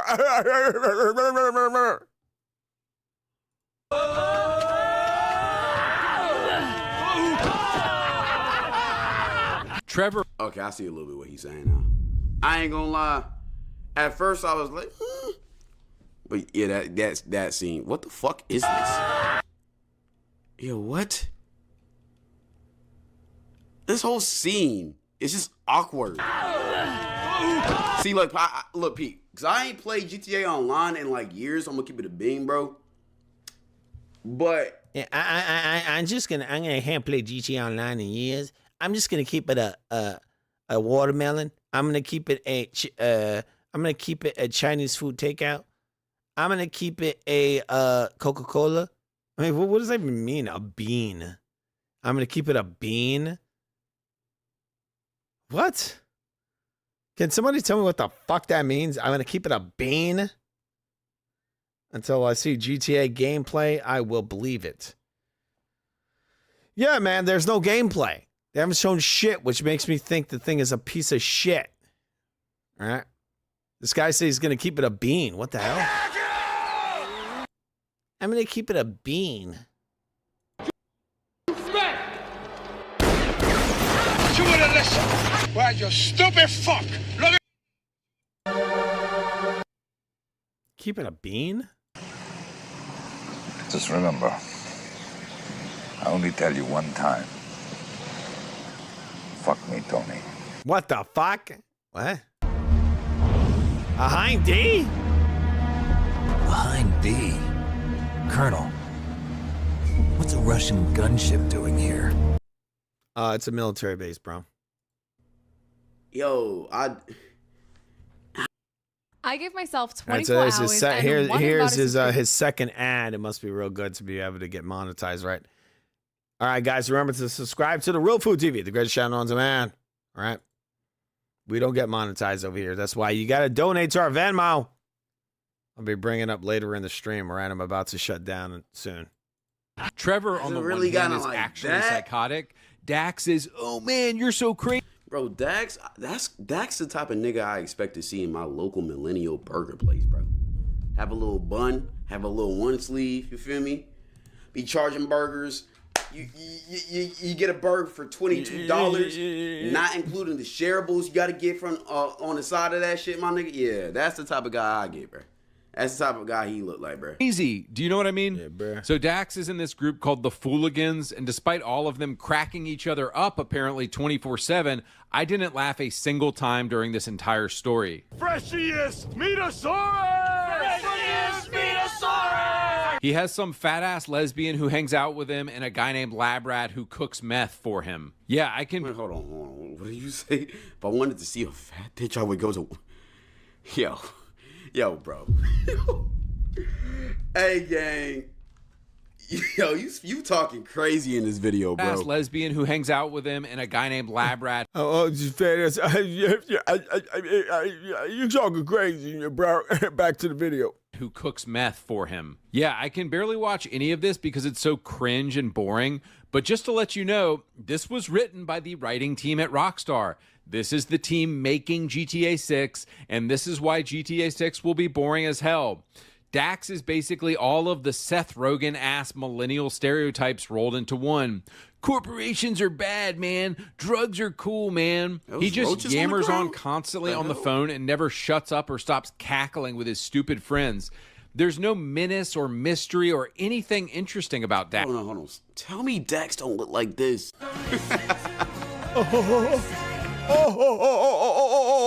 So funny. Now tell me Dax don't look like this. Tell me this is not Dax, though. Tell me that's not Dax, gang. On me, tell me that's not Dax, bro. Come on, bro. That's the same person. Come on, bro. You ain't funny at all, bro. Come on, bro. Sorry, I gotta say it, man. I just think it's funny that the platform pushes your ass. All right, look, guys, there's our Venmo. If you want to donate to the channel, you're watching Expert Panel. And by Expert Panel, I mean Food Gaming Live. Late night edition. About to shut down this stream. Been on here. It's very late. Gonna have to go to bed real soon. But that is our Venmo. You take your phone, take a picture, whatever, however it works. Donate whatever you like, guys, all right? We're going to watch a little bit more of this trash video. Some of the amazing creators on this amazing platform. This guy's doing a great job analyzing this video. The same person, bro. Come on, gang. Dax. He exists just to be your pal, man. I don't even see what's the fuck. Well, the point of this guy watching this guy's video that I watched earlier is to steal it. So he'll throw some things here and there, but the whole intention is to steal it for content. He's stealing this man's video. Writing in 2025. Moving on to my final point, I want to talk about villains. I couldn't decide who I wanted to pick, so let's just say we have old He'll go on and pretend that the whole point is to analyze it, but he's literally not analyzing jack squat. Villains like Big Smoke, Officer Tenpenny, and Sonny Forelli on one side, and then we have corny-ass villains like El Rubio on the other side. Isn't it so funny that the graphics were shit in GTA San Andreas, and yet some of the most memorable characters ever were created that can't even be rivaled today? Big Smoke is such a good villain because he exists as comic relief the entire game to let your guard down. You love Big Smoke. He is your homie the entire game. And so the knife twist that happens when he finally betrays you in the end is nothing like you've ever felt. It's truly next level evil. You could say the same about Devin Weston being an amazing... This guy on the bottom on the right, his eyes are shifting everywhere. Like he doesn't even give a fuck about this video. He's not even trying to understand what this guy's saying. Villain in GTA 5. He's a rich... Devin Weston just felt like a villain, bro. Like, you knew from the jump. Douchey white guy in workout outfits, and you find out... I got hands and feet, and I got hair on my head. At the end of the game, he was just playing you and using you as a pawn the entire... He said he definitely saw us as a pawn. We pawns in that game. You right. Entire time. The greatest evil GTA 5 posits doesn't come from street hustlers, but corporate shills like Devin... I agree completely. Weston keeping their hands clean. So what kind of writing is gay-ass Rockstar doing in 2026? Are you going a little crazy calling it gay? That's crazy. You crazy. Well, they're creating corny-ass characters like English Dave and El Rubio. English Dave is a topic for another video, but guys, Cayo Perico, like nothing funny happens. What do you meet these women, and then there's the Mrs. gears in this guy's Madrazo. head's going. He's like, what do I say next? And look at this guy's face. I'm analyzing him right now. What is he thinking? He's thinking of, what do I say next? I don't know what to say. I gotta pause the video every couple of seconds. I don't know what to say. Like nothing funny happens. Look at these motherfuckers' shifty eyes. He don't give a fuck about this video. He's just stealing it. What do you meet these women, and then there's Mrs. Madrazo in there, and you His go lip, on a look at plane. his It's lips. like, Why does he have like a nervous look in his face? He's like, I gotta think. it's just some of the most boring cutscenes with completely uninteresting characters.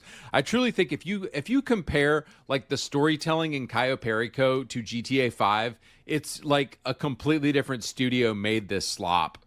That's true. I see what you're saying. I was going to make an argument that, of course, the story mode is going to be a way better story because that's what they put their heart into.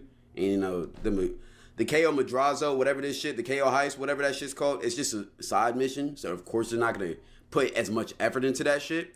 But at the same time, like you said, if the people who are writing that original story mode aren't writing these new joints, and every single one of these is misses, that is concerning. I see what you're trying to say. So the villain El Rubio shows you how bad at writing Rockstar is in 2025, because I genuinely think they thought they were writing a villain and he's just sanitized and safe and boring as hell.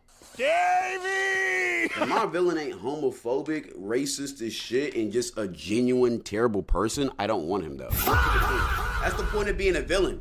If he doesn't say some shit like, if he doesn't say some shit that makes you go like, what the fuck, I hate this nigga, it's not a good villain. I'm gonna be honest. Welcome to paradise. Well, the thing about Grand Theft Auto is that the characters were the racist ones. Sometimes they were racist, sometimes they were unlikable, and they were not even the main villain. They were just people. That's all they were just people. Right? He's like, they have to be villains if they think this way or do this or whatever. That's not how GTA ever worked. Monsieur Rubio! You could still disagree with them and then think certain aspects of them are funny, or, you know, or maybe in a way you might kind of like them. They kind of blur the lines, right? They don't do what leftism does, where they just censor everyone or don't allow it, or they censor them or they turn them into the villain of the game.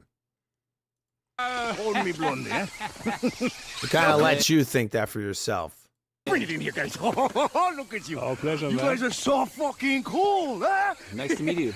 Is there any... He just gives me Dan Coyote vibes, bro. Mm-hmm. He gives me... Do you have to press a stupid audio cue every time you say a word?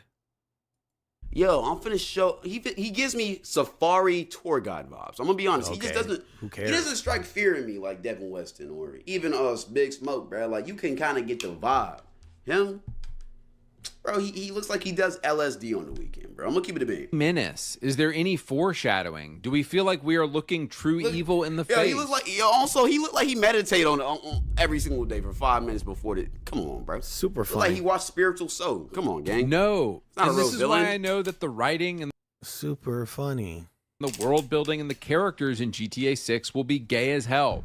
Because the people who wrote corny-ass, sanitized villains like El Rubio are the same people doing the writing for GTA 6. Guys, just to make my point here in closing, this is Yusuf Amir in GTA 4. What's up, my nigga? This is Yusuf Amir. I guess he didn't censor that out, right? Written Probably by used the word all day long, but he didn't censor that one. He censored all the other ones. the rock star of today. Hope you don't mind we let ourselves in, but Yusuf Amir in the house! Yeah, all his aura is gone, gang. Oh, his aura is gone. I see exactly what you mean. They turned this nigga into the butt of the joke. Oh, he used that God. evil word. Guys, why? Wait. What's funny is that his channel's still getting built, even though he's saying it. But the algorithm probably sees who's saying it. Why is it this way? Why is Rockstar just sanitized, boring slop now? Bro, you know what it's giving me? It's giving me Stranger Things vibes. It's giving me Stranger I never watched that show. I think it looks like trash. Things type of jokes. You know, Netanyahu would approve type shit, man. I'm gonna be honest. I get what he's saying. Compared to the older games. And Netanyahu would approve. Guys, it's actually That's become some people that's very trendy to hate on the internet, right? incredibly boring and incredibly sad. Anyway, there's the third advertisement this motherfucker's had. I'm gonna get out of here, guys. It's incredibly late. That's an amazing breakdown. Let me just cut to the end, right? Real quick, since we watch They this. want that Roblox money. The edgier and more offensive GTA becomes. Again, the guy on the bottom, his whole shtick is just to steal content. That's really what it is. He pretends he's not, but I know what this is. I've seen it many times. Dudes just come on here, they take a person's video, and they add almost nothing to it. The less children they can get to play GTA 6 online. That is true.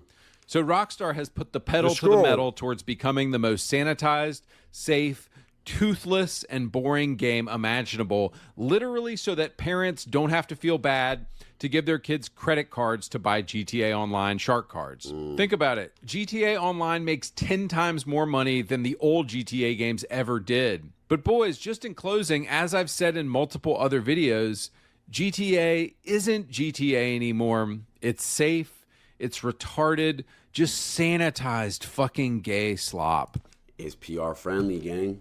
And GTA is not supposed to be PR friendly, bro. I understand why they're doing that from a business side because, of course, you know, let's be honest. Most of us, when we first got GTA 5, right? We went to GameStop with our mom and we had to beg her to ignore. No, I didn't go to GameStop with my mom. And if your mom bought you GTA 5, then she's really not the best parent. If you're a little kid and your mom's buying you GTA 5, she don't give a fuck about what you're consuming psychologically, spiritually. That's not a game for kids. It's a fucking M-rated game, right? For a reason. Where you went there with your mom and you were 12 years old and she bought you GTA. And then she bought me, you know, I was 12 and she bought me Saw. What parents do this? Shitty ones? The warning that them bitch-ass GameStop employees will give their moms, telling them, oh yeah, this game has sex, drugs, money, murder, and your little 10-year-old boy probably should be playing this game. But if you can say it, we'll give it to him. Like, shut up, gang. Damn. But yeah. That's super funny. So they're trying to make it more PR friendly. I get that. But at the same time, it does take away from what GTA is supposed to be. GTA is supposed to be that filth that you're not supposed to watch. It's supposed to be the boys. GTA is supposed to be a game for adults, not children. And adults should be able to consume all kinds of, when it comes to themes, right? If this is for adults, they should be able to have characters that are all kinds of different, characters that have all kinds of different traits and beliefs. Because older people can understand these things, hopefully. Right? Fucking gaming, just vulgar, crazy bullshit. But that's what makes it fun because it's realistic, right? I understand what bro's saying, bro. I'm gonna be honest. The way he was putting it was crazy. The way he was putting it super crazy. The way he was putting it is for sure gonna offend some people, but I understand why he did that in retrospect, bro, because that's what GTA is. It's offensive. That's interesting, bro. Hey, I hope GTA doesn't sell out, and they're gonna do that though. They're gonna do that. That's why we still are playing GTA Online. And there's still DLCs dropping out. I'm not playing it online. Look, you just showed it. Looks like trash. So they're friendly for sure sell out. But hey, I hope the game is still good, man. I hope they still return some of the elements of the game. What do y'all think about this though? What do y'all think GTA is gonna be trash or good? Let me know. What if you could make a song using only your Yeah, he voice? seems like, I mean, he did a good job. I'd say he did a great job stealing that guy's content, pretending he cared. All right, so I haven't played GTA Online in years. Last time I played it, I was like, don't give a fuck about it. Nothing special there at all. Very, very bad. GTA 5 Online. I'm going to just check this out just to refresh my brain.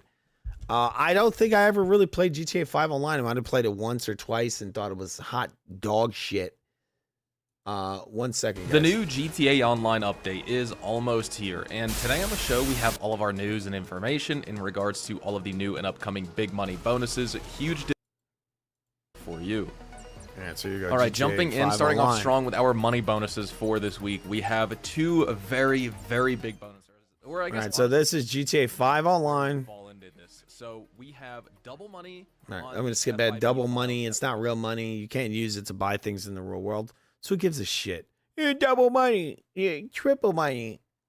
On the Community Combat Series. Your weekly challenge for this week: complete 3 FIB files, and you will be rewarded with $100,000. $100,000 in fake money. While that you are going to be making 4 times money and 4 times RFP for playing through that one, that is probably the easiest one to speedrun, which means the fact that you can only do it once, because remember, you can only do the priority file once, so it's good that they're actually awarding 4 times money on that. We're going to be locked to doing the black box file a bunch for the week. $1 million playing that this week. I mean, it's just absolutely All insane right. for money. That is definitely Who gives a non- shit? It's a guy driving around. Who gives a shit? Anyway, guys, I want to thank you all for coming in here tonight. It's super duper late and so blah blah blah. Anyway, I want to thank all you guys for coming in tonight. We had the El Barbarino. She's probably sleeping, and I got to go to sleep, right, guys? I want to thank you all for coming in here on this very late night edition of Food Gaming Live. All right, remember to subscribe. We showed our Venmo earlier. All right, donate. I want to thank you all for coming in here. And I'll see you guys probably tomorrow later.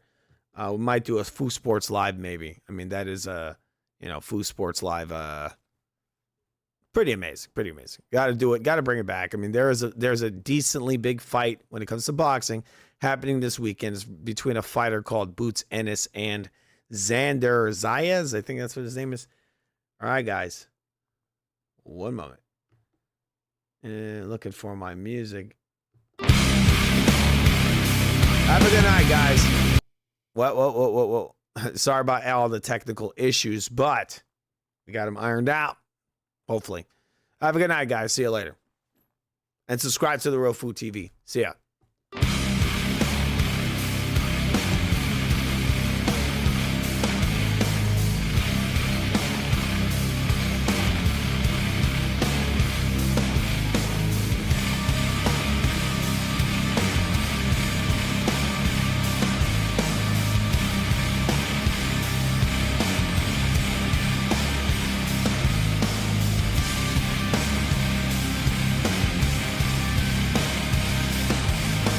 I don't know what's up with this. What the F? What the hell?